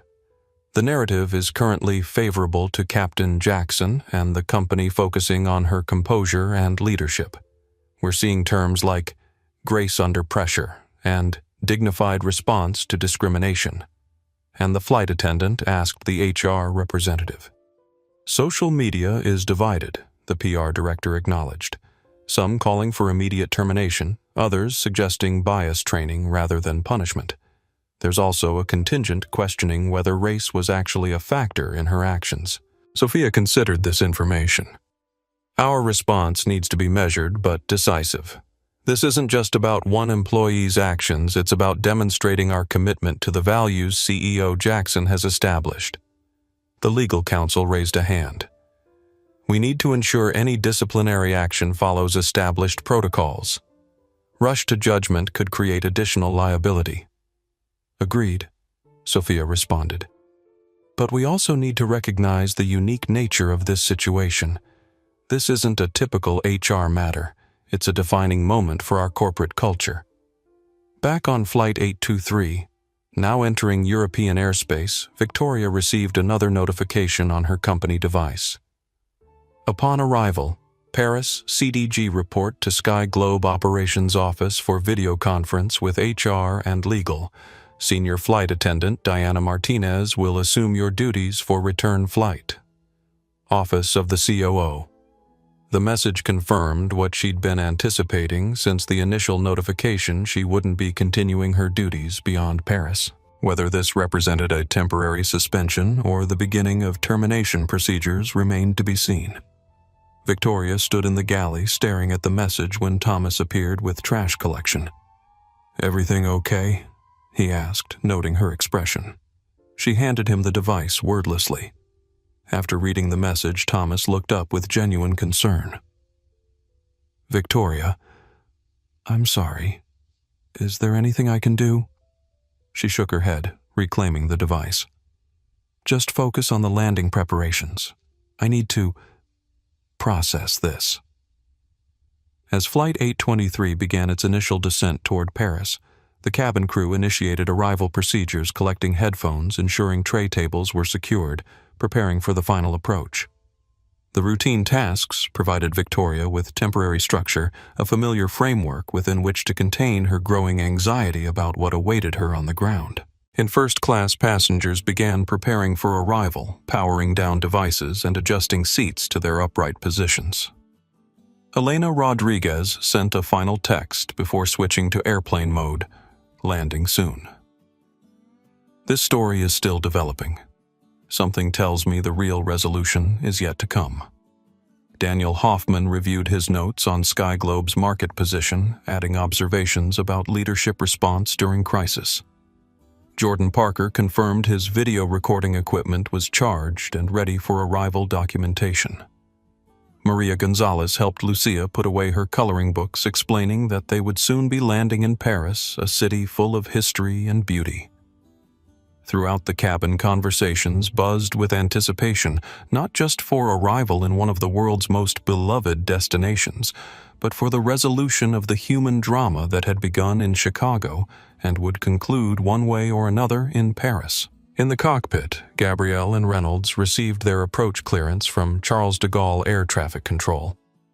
As they configured the aircraft for landing, Gabrielle remained focused entirely on the technical aspects of safely bringing a wide-body jet carrying 243 lives to ground her movements. Precise, her attention undivided. Whatever corporate and personal reckonings awaited on the ground, her immediate responsibility remained the same as it had been since she first earned her pilot's license to fly with excellence, with safety, with unwavering focus. Because true leadership began with mastering the task at hand, even as larger storms gathered on the horizon. The wheels of Flight 823 touched down on runway 27R at Charles de Gaulle Airport with barely perceptible contact, a testament to Gabrielle Jackson's precise control of the massive aircraft. As the reverse thrusters engaged and the Boeing decelerated smoothly along the centerline, passengers exchanged appreciative glances at the exceptionally gentle landing. Now that Daniel Hoffman remarked to his seatmate, is how you make a point without saying a word. The aircraft taxied toward Terminal 2E, where ground crew awaited its arrival. Through the windows, passengers could see an unusual welcoming committee, not just the standard ground handlers and gate agents, but several individuals in Sky Globe corporate attire, standing at attention near the jet bridge. Victoria Bennett observed this reception from the galley window, understanding immediately that these weren't routine personnel. The company had mobilized a specialized team to manage the situation, her situation upon arrival. The cabin address system chimed as the aircraft reached its assigned gate. "Ladies and gentlemen, welcome to Paris, Charles de Gaulle Airport." Gabrielle's voice came through clearly. Local time is 8:47 p.m., and the temperature is a pleasant 18 degrees Celsius. Please remain seated with your seatbelts fastened until we've parked at the gate and the seatbelt sign has been turned off. She continued with standard arrival information, gate connections, baggage claim details, customs procedures, her tone professional and focused. As the announcement concluded, she added a personal note. "It has been my privilege to serve as your captain today. On behalf of First Officer Reynolds and our entire cabin crew, thank you for choosing Sky Globe Airlines." No mention of the incident. No reference to what had transpired in Chicago. Just the standard conclusion to an international flight. As the seatbelt sign chimed off, passengers began the familiar ritual of gathering belongings and preparing to deplane. Victoria stood near the forward exit, fulfilling her final duty of thanking passengers as they departed. Each thank you for flying with us and enjoy your stay in Paris felt like a farewell not just to this flight, but to her entire career. When Elena Rodriguez reached the exit, she paused briefly. "I hope the company handles this fairly," she said quietly. Victoria maintained her professional expression. "Thank you for your concern." Daniel Hoffman stopped next, adjusting his suit jacket. "Difficult circumstances," he noted. "But remember, careers aren't defined by mistakes. They're defined by how we respond to them." The comment, delivered with unexpected sincerity from a businessman who had witnessed her lowest professional moment, caught Victoria off guard. Before she could respond, he had continued down the jet bridge. Maria and Lucia Gonzalez approached the exit, Lucia clutching her mother's hand. The child looked up at Victoria with unfiltered curiosity. "Are you still in trouble, Lucia?" Maria admonished gently. "It's all right," Victoria assured her, then addressed the child directly. "Yes, I am. But trouble is sometimes how we learn important lessons." Lucia considered this with solemn attention. "My teacher says mistakes are opportunities." "Your teacher is very wise," Victoria replied, feeling the simple truth of the child's statement more powerfully than any corporate reprimand. As Jordan Parker exited, he lowered his voice to ensure privacy. "Just so you know, I'll be covering the resolution of this story. If you'd like to share your perspective at some point, my contact information is on my channel." Victoria nodded non-committally, understanding the offer, but uncertain whether her story would be hers to tell once Sky Globe's review was complete. The deplaning process continued steadily, passengers filing past with varying expressions. Some avoiding eye contact, others offering sympathetic glances, a few watching with undisguised curiosity about how the human drama would resolve. Thomas stood nearby assisting with final deplaning procedures while occasionally glancing toward Victoria with evident concern. They had worked dozens of flights together over the past 4 months, but this would likely be their last. The realization carried a weight beyond the immediate circumstances, a reminder of how quickly professional relationships could end, how permanent the consequences of momentary decisions could be. As the final passengers exited, Victoria turned to find Gabrielle Jackson standing in the cabin doorway, her captain's uniform immaculate, her expression composed. First Officer Reynolds stood slightly behind her, his posture respectful but alert. Ms. Bennett Gabrielle addressed her directly. "I believe you've received instructions to report to our operations office." "Yes," Captain Victoria responded, reverting to formal address. "I was about to proceed there now." Gabrielle nodded. "I'll be joining that meeting after completing my post-flight duties." Her tone remained professional, neither hostile nor sympathetic, the measured communication of an executive addressing a personnel matter. "Understood." Victoria gathered her personal items, preparing to exit the aircraft that had been her workplace and second home for 15 years. Each step felt heavy with finality. As she reached the doorway, Gabrielle spoke again. "Ms. Bennett." Victoria turned back. "This situation will be addressed comprehensively and fairly. I want to be clear about that." The statement, delivered without emotion but with evident intention, was neither reassurance nor warning. It was simply information, a clear declaration of process rather than outcome. "Thank you," Captain Victoria responded, uncertain what else to say in this extraordinary circumstance. She proceeded down the jet bridge where 2 Sky Globe representatives waited. "Ms. Bennett, I'm Michael Laurent from Human Resources, and this is Sarah Devereaux from Legal. We'll escort you to the operations office for your meeting." Victoria nodded, following them through the terminal toward the airline's operations center. Around them, Charles de Gaulle Airport hummed with evening activity. Passengers rushing for connections reunions at arrival gates. The multilingual symphony of international travel continuing unaffected by her personal drama.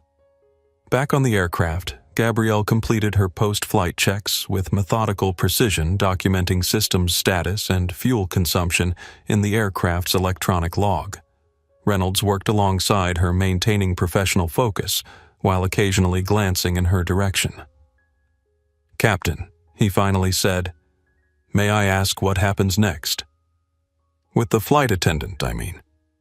Gabrielle looked up from her tablet. "A fair process happens next." "First Officer Reynolds." "The same process that will review your initial response and my handling of the situation. Skywatch protocol examines incidents from every angle to identify both individual actions and structural factors. And what about the passengers who recorded everything? The video's already circulating?"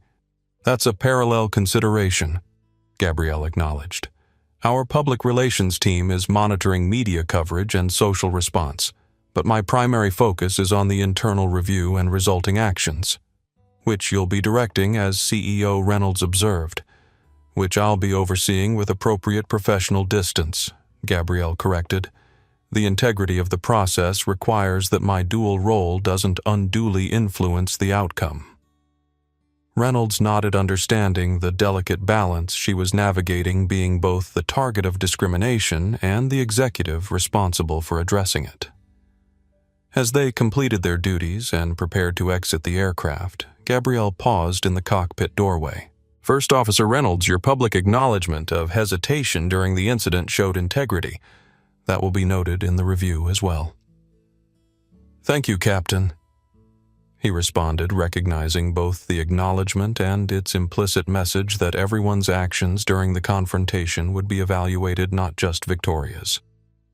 In the Sky Globe operations office, Victoria sat across from a video screen displaying Sophia Winters and 2 other executives from Chicago headquarters.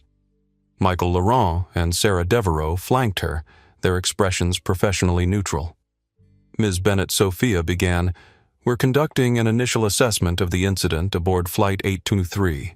We've reviewed video footage from multiple passengers and preliminary statements from crew members. Before we proceed further, we'd like to hear your account of what transpired." Victoria took a steadying breath. "I made a serious error in judgment. I questioned Captain Jackson's credentials and authority based on assumptions rather than proper verification procedures. And what assumptions were those Miss Bennett Sophia asked directly?" The question hung in the air, forcing Victoria to articulate what everyone already understood. "I assumed she couldn't be the captain because she didn't look like what I expected a captain to look like. Because she's black. Because she's a woman." Victoria nodded, the explicit acknowledgement painful but necessary. "Yes. Thank you for that honesty," Sophia responded. "It's an important first step. The Skywatch protocol requires complete transparency about motivating factors." The meeting continued with detailed questions about Victoria's actions, her understanding of verification procedures, and her 15-year history with the airline. Throughout the discussion, the executives maintained professional demeanor, neither accusatory nor sympathetic, simply focused on gathering complete information. As the interview concluded, Sophia addressed Victoria directly. "You'll remain in Paris pending completion of our initial review. Your return flight duties have been reassigned to Senior Flight Attendant Diana Martinez, who arrived on an earlier flight. We anticipate reaching a determination within 48 hours. "And if that determination is termination?" Victoria asked, voicing the fear that had been growing since Chicago. "Then you'll be treated with the same professionalism and respect we expect our employees to show others," Sophia replied. "But I won't speculate on outcomes before the review is complete." The video conference ended, leaving Victoria alone with the HR and legal representatives who provided her with hotel accommodation details and instructions for the coming days. Meanwhile, in the terminal, Gabrielle was approached by a young French ground crew member who had been waiting nervously near the gate. "Captain Jackson," the young woman addressed her hesitantly. "I'm Nathalie Dubois, ground operations for Sky Globe Paris. I just wanted to say, what happened on your flight, it happens to many of us. Not exactly the same, but being underestimated, being questioned. Thank you for showing how to handle it with dignity." Gabrielle took a moment to really see the young woman, early 20s North African features, wearing her Sky Globe uniform with evident pride, despite her nervousness. "Thank you, Natalie. And you're right, it does happen to many of us, which is precisely why it needs to change." As Gabrielle proceeded through the terminal toward the operations office, she was stopped repeatedly by Sky Globe employees who'd heard about the incident by passengers from the flight wanting to express support by airport staff who recognized her from rapidly spreading news coverage. Each interaction reinforced what she had already understood in Chicago. This incident had transcended its immediate circumstances to become something larger, a visible symbol of ongoing challenges within aviation and beyond. By the time she reached the operations office, Gabrielle had mentally shifted from captain completing a flight to CEO, addressing a defining corporate moment. The transition was one she had made many times over the past 7 months, but never under such public scrutiny or personal involvement. Outside the office, she paused briefly, reviewing messages on her secure device. The board chairman had requested a briefing. Major news outlets were seeking statements. Employee forums were active with discussion and debate. And in her personal messages, a simple note from her mentor, the former airline executive who had first encouraged her to pursue leadership beyond the cockpit G. "Remember why you wanted this position in the first place. Not to punish those who create obstacles, but to remove the obstacles themselves. This is your moment to do exactly that. M." With those words in mind, Gabrielle entered the operations office, ready to begin transforming a painful personal experience into meaningful organizational change. Because that transformation, not retribution or personal vindication, had always been her true destination. 48 hours after Flight 823 landed in Paris, the Sky Globe corporate auditorium in Chicago was filled to capacity. Employees from across departments sat in expectant silence, awaiting the announcement that had been scheduled with little advance notice but considerable speculation. At precisely 10:00 a.m., Gabrielle Jackson walked onto the stage, dressed not in her pilot's uniform, but in a tailored charcoal suit that signaled her executive role. Her presence commanded immediate attention, not through volume or dramatic gesture, but through the quiet confidence that had defined her leadership style since taking the CEO position 7 months earlier. "Good morning," she began, her voice clear and measured. "Thank you all for being here, both in this room and joining us via live stream across our global operations." Behind her, a large screen displayed the Sky Globe logo alongside the phrase, "Building a Better Airline," the company motto she had introduced during her first week as chief executive. 2 days ago, aboard Flight 823 to Paris, an incident occurred that many of you have now seen or heard about. A senior flight attendant attempted to prevent me, your CEO, and a certified captain from accessing the cockpit of our aircraft, despite my presenting proper credentials and documentation. Gabrielle paused, allowing the statement to register fully with her audience. This incident has generated significant attention both within our company and throughout the aviation industry. Today I want to address how we're responding not just to this specific situation, but to the underlying issues it reveals. She gestured to a slide appearing behind her, displaying the words, "Skywatch Protocol Activated" in bold letters. For those unfamiliar with this term, the Skywatch Protocol is a comprehensive review system I implemented 4 months ago to address potential bias in our operations. Until now, it has been deployed selectively, primarily for training purposes. Today, I'm announcing its company-wide activation. Murmurs spread through the auditorium as employees processed the implications of this announcement. This protocol has 3 components. Gabrielle continued advancing to the next slide. First, incident review. A thorough examination of specific events to identify both individual actions and structural factors. Second, pattern analysis, using data to recognize larger trends that may indicate bias in our systems. And third, response implementation, creating concrete changes based on what we learn. She moved to a position center stage, abandoning her presentation to address her employees directly. "I want to be absolutely clear about something. The Skywatch Protocol isn't about punishing individuals. It's about improving systems. It's about ensuring that credentials matter more than assumptions, that competence matters more than appearance, that our values are reflected in our daily operations." The auditorium remained silent, employees focused intently on her words. That said, individual accountability remains essential. Following a comprehensive review by our human resources and legal departments, I can confirm that Senior Flight Attendant Victoria Bennett's employment with Sky Globe Airlines has been terminated effective immediately. The announcement, while expected by many, still sent a visible ripple through the audience. This decision wasn't reached lightly, nor was it based solely on the initial confrontation. The review identified multiple factors, including Ms. Bennett's acknowledgement of bias-motivated actions, failure to follow verification protocols, and creation of a hostile environment witnessed by passengers and crew. Gabrielle paused, allowing the information to register. However, Ms. Bennett is not the only individual whose actions have been reviewed. First Officer James Reynolds has received a formal reprimand for his initial hesitation in properly verifying my credentials and authority. He will also participate in additional training before returning to flight duties. This second announcement generated more surprise, a clear signal that the review process was indeed comprehensive, rather than selectively punitive. And finally, my own handling of the situation has been evaluated by an independent committee, including board members and external consultants. Their assessment will be published in our internal communications later today.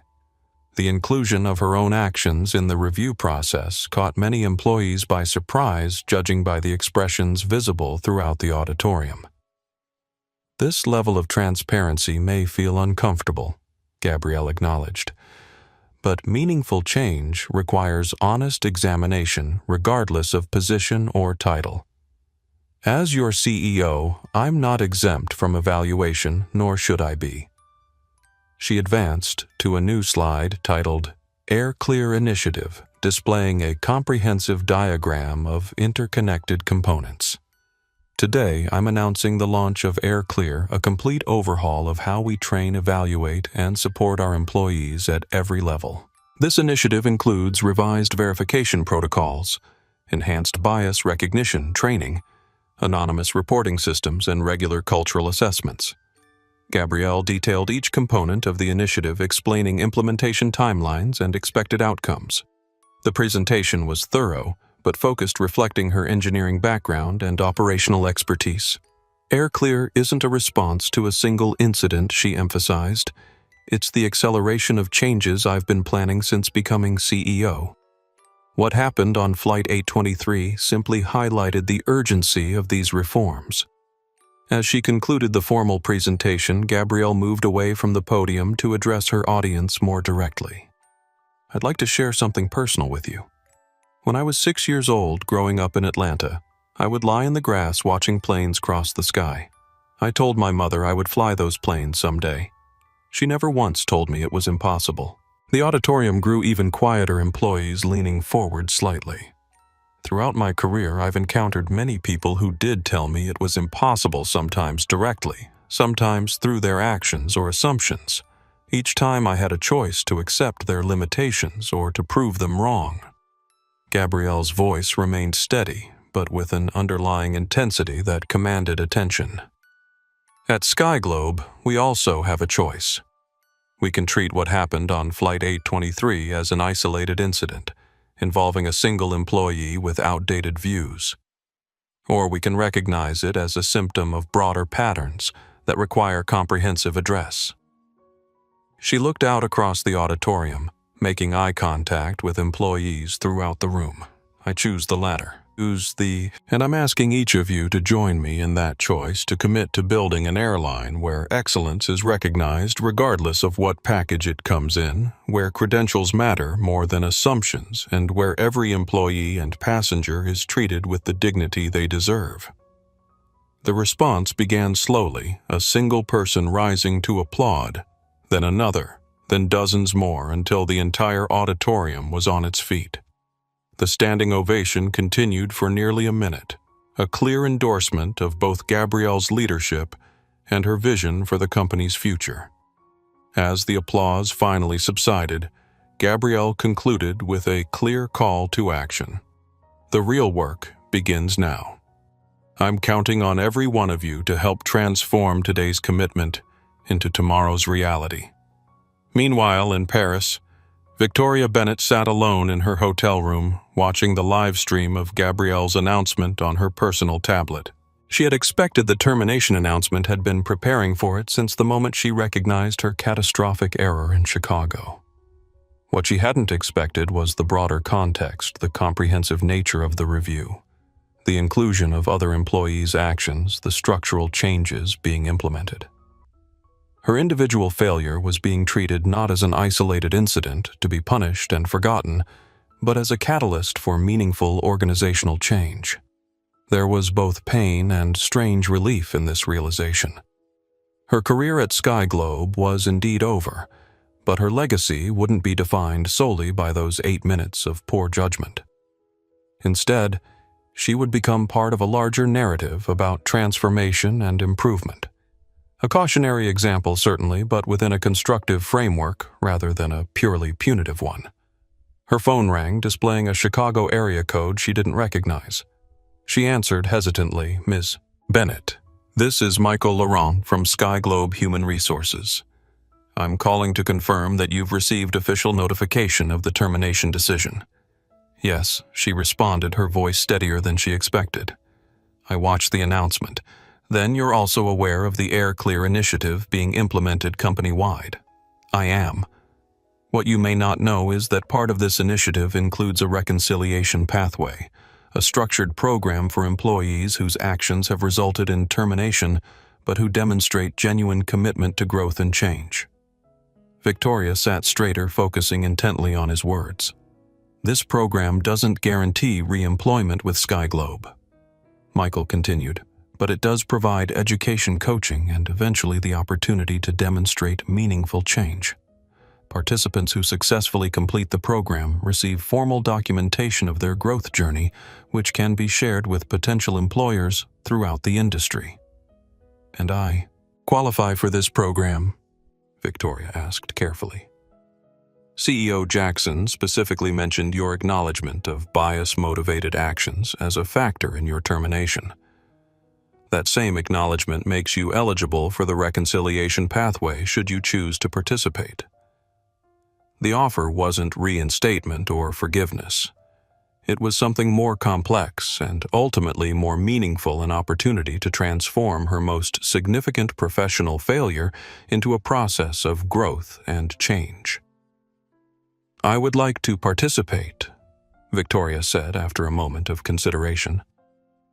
"I'll send the enrollment details immediately. The program begins next week." As the call ended, Victoria sat with this unexpected development. Her Sky Globe career was still over, that reality hadn't changed. But the period that followed wouldn't be defined solely by punishment and exclusion. It would include a structured path toward understanding improvement and potentially eventual redemption. Back in Chicago, as employees filed out of the auditorium, Sophia Winters approached Gabrielle with tablet in hand. "Initial response is overwhelmingly positive," she reported, "both internally and externally. The stock is up 2.3% already, and industry publications are calling Air Clear groundbreaking and long overdue." Gabrielle nodded, reviewing the data, and Ms. Bennett HR has contacted her about the reconciliation pathway. She's expressed interest in participating. "Good. That's important not just for her, but for demonstrating our commitment to growth rather than simple punishment." Sophia studied her colleague carefully. This approach might be criticized by some as too lenient, and by others as too severe, Gabrielle acknowledged. "Leadership isn't about avoiding criticism, it's about making decisions aligned with your values and vision, then accepting accountability for the outcomes." As they walked toward the executive offices, employees stopped to express support and ask questions about the new initiatives. Gabrielle engaged with each person, directly demonstrating the accessible leadership style that had helped her build strong internal credibility since becoming CEO. In the following days, the corporate response continued to unfold across multiple dimensions. Training departments began developing new verification protocols and bias recognition modules. Human Resources established enhanced reporting systems for potential discrimination incidents. Corporate Communications crafted messaging for employees, passengers, and industry partners. Throughout this activity, Gabrielle maintained direct involvement while empowering department leaders to implement changes within their areas of expertise. Her engineering background was evident in her approach, addressing root causes rather than symptoms, building scalable solutions, testing implementations before full deployment. 7 days after the Flight 823 incident, Gabrielle convened her executive leadership team to review progress and address challenges. The meeting reflected her leadership philosophy, focused but collaborative, data-driven but values-oriented. "The true measure of our response isn't the initial announcement or the media coverage," she emphasized to her team. "It's the sustained implementation over time, the consistent application across all operations, and ultimately the measurable improvement in how we function as an organization." As the meeting concluded, Sophia remained behind to share a final update. "We've received inquiries from 3 other airlines about implementing similar programs. They're interested in learning from our approach." Gabrielle considered this development. "Prepare materials to share. This isn't about competitive advantage, it's about industry improvement." "Understood. And one more thing," the board chairman called. "He's impressed with how you've handled this situation. Said it confirmed their decision to appoint you was the right one." Gabrielle nodded. Acknowledgement, though external validation had never been her primary motivation. From her perspective, the incident aboard Flight 823 hadn't been about her authority as CEO or her qualifications as a pilot. It had been about larger patterns that needed addressing, patterns she had encountered throughout her career and had vowed to change when given the opportunity. Now that opportunity had arrived in an unexpected and personally challenging form, and she was determined to use it not just to resolve a single incident, but to transform the environment that had allowed it to occur. Because true leadership wasn't about power or position. It was about vision, purpose, and the courage to create meaningful change, even when that change began with your own painful experience. The flight deck of Sky Globe 447 from Chicago to London hummed with the quiet efficiency of modern aviation technology. Captain Gabrielle Jackson completed her pre-flight checks with practiced precision, each movement reflecting years of training and experience. Beside her, First Officer Alicia Reyes, recently promoted from the regional division, followed the verification protocol with focused attention. Captain all systems checked and verified. Alicia reported completing the final items on her tablet. Thank you, First Officer Reyes. Let's welcome our passengers aboard. 1 month had passed since Flight 823 and the subsequent implementation of the Air Clear initiative. In that time, Sky Globe had experienced a remarkable transformation, not just in procedures and protocols, but in the fundamental culture of the organization. The cabin door opened and Senior Flight Attendant Diana Martinez stepped into the cockpit. Captain Jackson, boarding is about to begin. All crew have completed the new verification protocol training and are positioned for air clear procedures. Thank you, Diana, and the flight observer, waiting at the gate. She'll be boarding with the first group. Gabrielle nodded. Excellent. The flight observer was part of the new program, an independent evaluator who randomly assessed implementation of the Air Clear protocols across Sky Globe's routes. Today's observer would be monitoring how crew members verified credentials, interacted with passengers, and handled potential bias situations. As boarding began, Gabrielle remained in the cockpit, reviewing weather patterns along their Atlantic crossing. First Officer Reyes occasionally glanced in her direction, still somewhat awed to be working directly with the CEO on her first transatlantic assignment. Something on your mind? First Officer Gabrielle asked, noting the younger woman's attentiveness. Just appreciating the opportunity, Captain. When I started flight training 5 years ago, there weren't many women in the program, and even fewer who looked like me. Gabrielle nodded, understanding. As a black woman in aviation, she was intimately familiar with the isolation Alicia described. And now, the scholarship program you established last month, the one specifically for underrepresented pilots. My younger sister just applied. She never considered aviation before because she didn't see a place for herself. Now she does. This was the kind of transformation that statistics couldn't fully capture, the ripple effect of representation, the power of visible possibility. While Sky Globe's metrics showed impressive progress, bias incident reports down 47%, crew verification compliance at 98%, passenger satisfaction scores rising steadily. The true impact extended beyond measurable data points to these personal narratives of changed perception and expanded opportunity.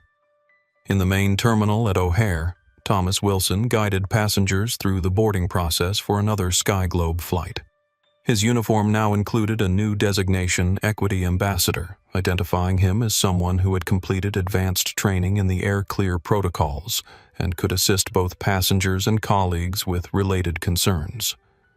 The past month had been transformative for Thomas as well. His initial failure to intervene during the confrontation with Victoria had prompted deep reflection about personal responsibility and moral courage. When the Equity Ambassador program was announced, he had been among the first volunteers. Final boarding call for Sky Globe Flight 326 to San Francisco. He announced, then added the new standard phrase implemented across all flights. Sky Globe Airlines is committed to treating all passengers and crew with dignity and respect. If you experience or witness any concerns during your journey, please notify any crew member. The simple statement, now part of every boarding announcement, served as both public commitment and accountability mechanism. a clear declaration of expectations that passengers could reference if needed. In Paris, at the Charles de Gaulle Airport Training Facility, Victoria Bennett sat in a classroom with 11 other aviation professionals, all participants in the Reconciliation Pathway program. Today's session focused on recognition of implicit bias, the unconscious associations that influence perception and behavior despite conscious beliefs or intentions.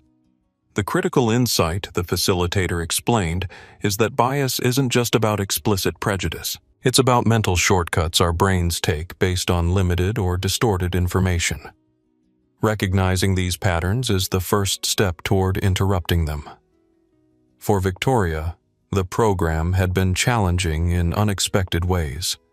She had entered with acknowledgement of her error, but the deeper exploration of underlying patterns and assumptions had revealed uncomfortable truths about how she had navigated her 15-year career, the selective enforcement of rules, the varying standards of verification based on appearance, the subtle differences in how she treated passengers of different backgrounds. Today, we'll practice scenario-based interventions, the facilitator continued. How do you respond when you notice potential bias in yourself, in colleagues, in passengers? What specific language and actions can create positive outcomes? Victoria participated actively, drawing on both her extensive aviation experience and her painful lesson from Flight 823. The program wasn't designed to erase her mistake or restore her former position. It was about transformation, helping her develop new awareness and skills that would make her next professional chapter more aligned with genuine equity principles. After the session, she received a message from an unexpected source. Thomas Wilson, her former colleague, Victoria. I hope your program is going well. I wanted to share that I'm now an equity ambassador at Sky Globe. The training has been eye-opening. I think about our flight to Paris often, not just your actions, but my silence. We're both learning from that day, wishing you well on your journey forward. The message carried no judgment or condemnation, just acknowledgement of parallel growth from different starting points. Victoria composed a thoughtful response, recognizing the courage it had taken for Thomas to reach out. Meanwhile, in Sky Globe's headquarters, Sophia Winters presented the one-month progress report to the board of directors. The comprehensive data showed encouraging trends across all metrics: operational efficiency, customer satisfaction, employee engagement, and market performance. The Air Clear initiative has delivered results beyond our initial projections, she concluded. Most significantly, we're seeing industry-wide impact as competitors begin implementing similar programs. The board chairman nodded approval, and the media coverage has shifted from the initial incident to our response. That's exactly the narrative evolution we hope to see. Credit goes to CEO Jackson, Sophia acknowledged. Her vision transformed what could have been a simple disciplinary matter into a catalyst for comprehensive change. As the meeting adjourned, Sophia received an alert on her tablet. Another airline had announced adoption of verification protocols modeled directly on Sky Globe's Air Clear system.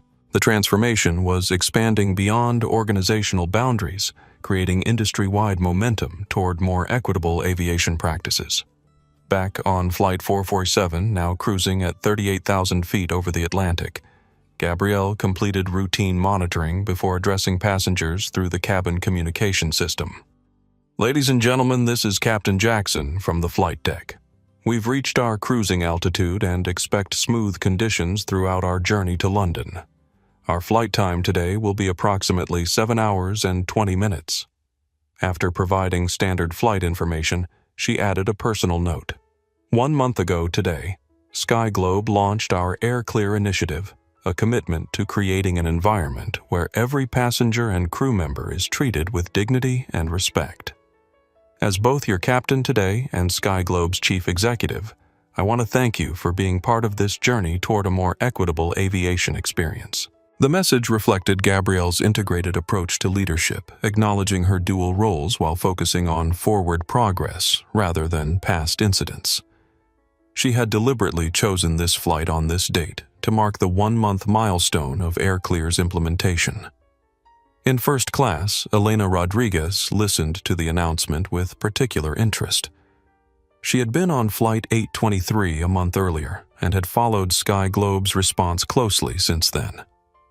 As a tech executive responsible for her own company's equity initiatives, she had found valuable lessons in Gabrielle's approach: the balance of individual accountability with structural change, the transparent communication throughout the process, the measurable outcomes paired with values-based messaging. After the announcement concluded, Elena wrote in her professional journal, "Watching Sky Globe's transformation.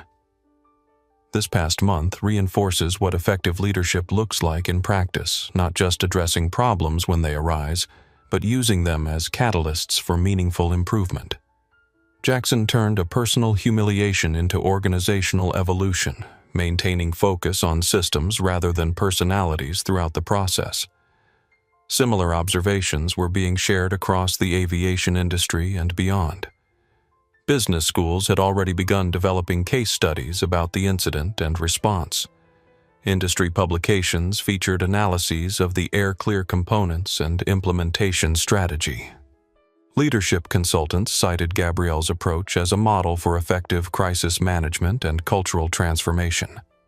But for Gabrielle herself, guiding the aircraft steadily across the Atlantic, the most meaningful impact wasn't the professional recognition or media attention. It was the knowledge that a difficult personal experience had been transformed into tangible improvement, that future pilots, flight attendants, and passengers would encounter an environment where credentials mattered more than assumptions, where verification processes were applied consistently regardless of appearance, and where dignity and respect weren't just corporate values on a website, but lived principles in daily operations.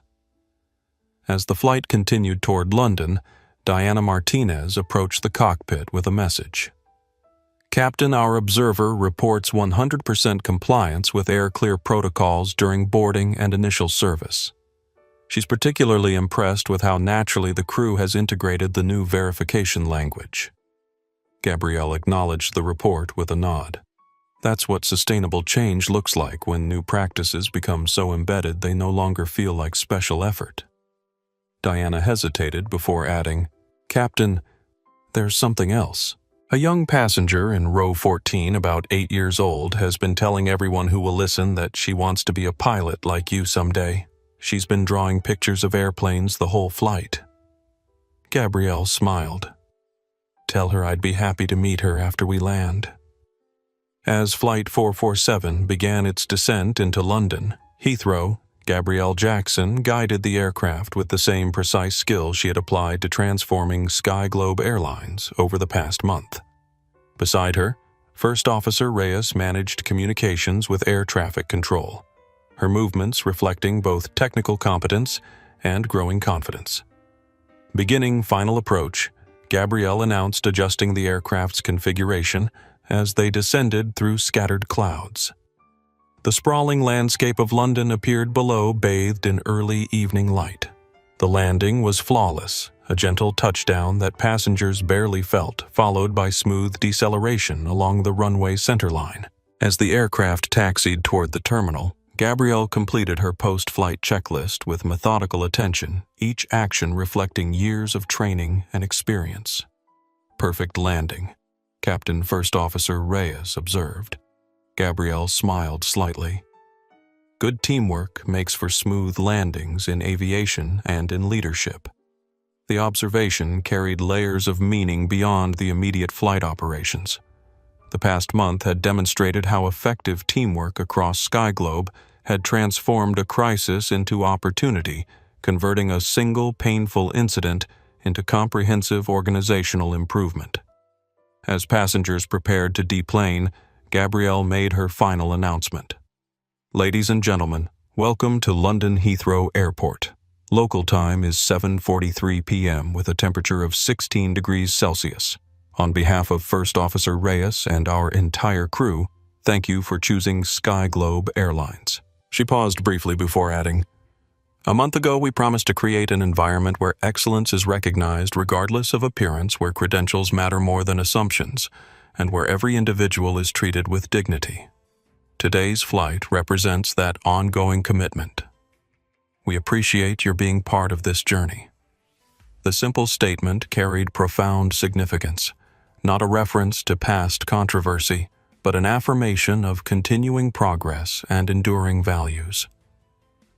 After completing her final duties in the cockpit, Gabrielle emerged into the first-class cabin, where Diana Martinez was supervising the deplaning process.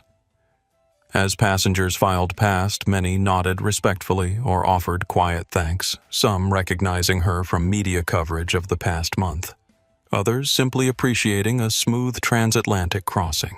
Near the middle of the aircraft, Gabrielle paused when she noticed the young girl Diana had mentioned, approximately 8 years old.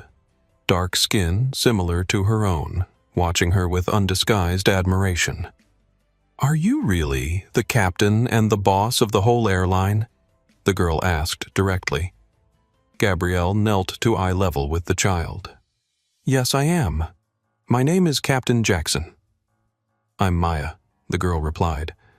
"My mom says you fly planes and run the company because you never let anyone tell you what you can't do." The observation, delivered with childlike directness, captured the essence of Gabrielle's journey more accurately than any corporate statement or media analysis. "Your mom is very wise," Gabrielle responded. "And you know what? If flying planes interests you, there's no reason you can't do that too." She unpinned one of her pilot's wings from her uniform and offered it to Maya. "This is for you, to remember that the sky has room for everyone with the talent and determination to reach it." The girl accepted the wings with solemn reverence, her expression reflecting not just appreciation for the gift, but recognition of its deeper meaning, the tangible symbol of possibility and potential. As Gabrielle continued toward the exit, she reflected on how this moment embodied the true purpose behind everything she had worked for, not just implementing new protocols or managing corporate reputation, but creating genuine change that expanded opportunity and dismantled artificial barriers. The transformation that had begun with confrontation aboard Flight 823 had evolved into something far more significant than a response to a single incident. It had become a blueprint for meaningful change, not just within Sky Globe Airlines, but throughout an industry long challenged by issues of representation and equity. Outside the aircraft, a Sky Globe executive team awaited her arrival for meetings about expanding the Air Clear initiative to international operations. Media representatives hovered nearby, hoping for statements about the program's one-month milestone. Industry colleagues from other airlines stood ready to discuss collaborative implementation of similar protocols across carriers. But for Gabrielle, the most meaningful indicator of success wasn't in these official engagements or formal metrics. It was in the small wing pin now clutched in Maya's hand, the tangible representation of how barriers fall and possibilities expand when leadership transforms painful experiences into purposeful change. As she stepped into the terminal to meet her waiting team, Gabrielle carried with her not just the technical skills that had safely guided Flight 447 across the Atlantic, but the leadership vision that had navigated Sky Globe through challenging waters toward a more equitable horizon. The journey that had begun with a confrontation in Chicago had reached not an ending, but a new beginning for Gabrielle Jackson, for Sky Globe Airlines, and for an industry finally recognizing that excellence comes in many forms, that leadership requires both competence and courage, and that true transformation begins when someone stands firmly in their truth and refuses to be moved. And sometimes that stance changes everything. If this story moved you, please hit that like button and subscribe to our channel. Share this video with someone who needs to hear that standing your ground with dignity can create waves of positive change. We believe in celebrating stories of resilience and transformation, where individuals rise above discrimination to create better systems for everyone. Comment below if you've ever witnessed someone turning an obstacle into an opportunity for growth. Together, we can create a world where credentials matter more than assumptions, and where everyone has the chance to soar.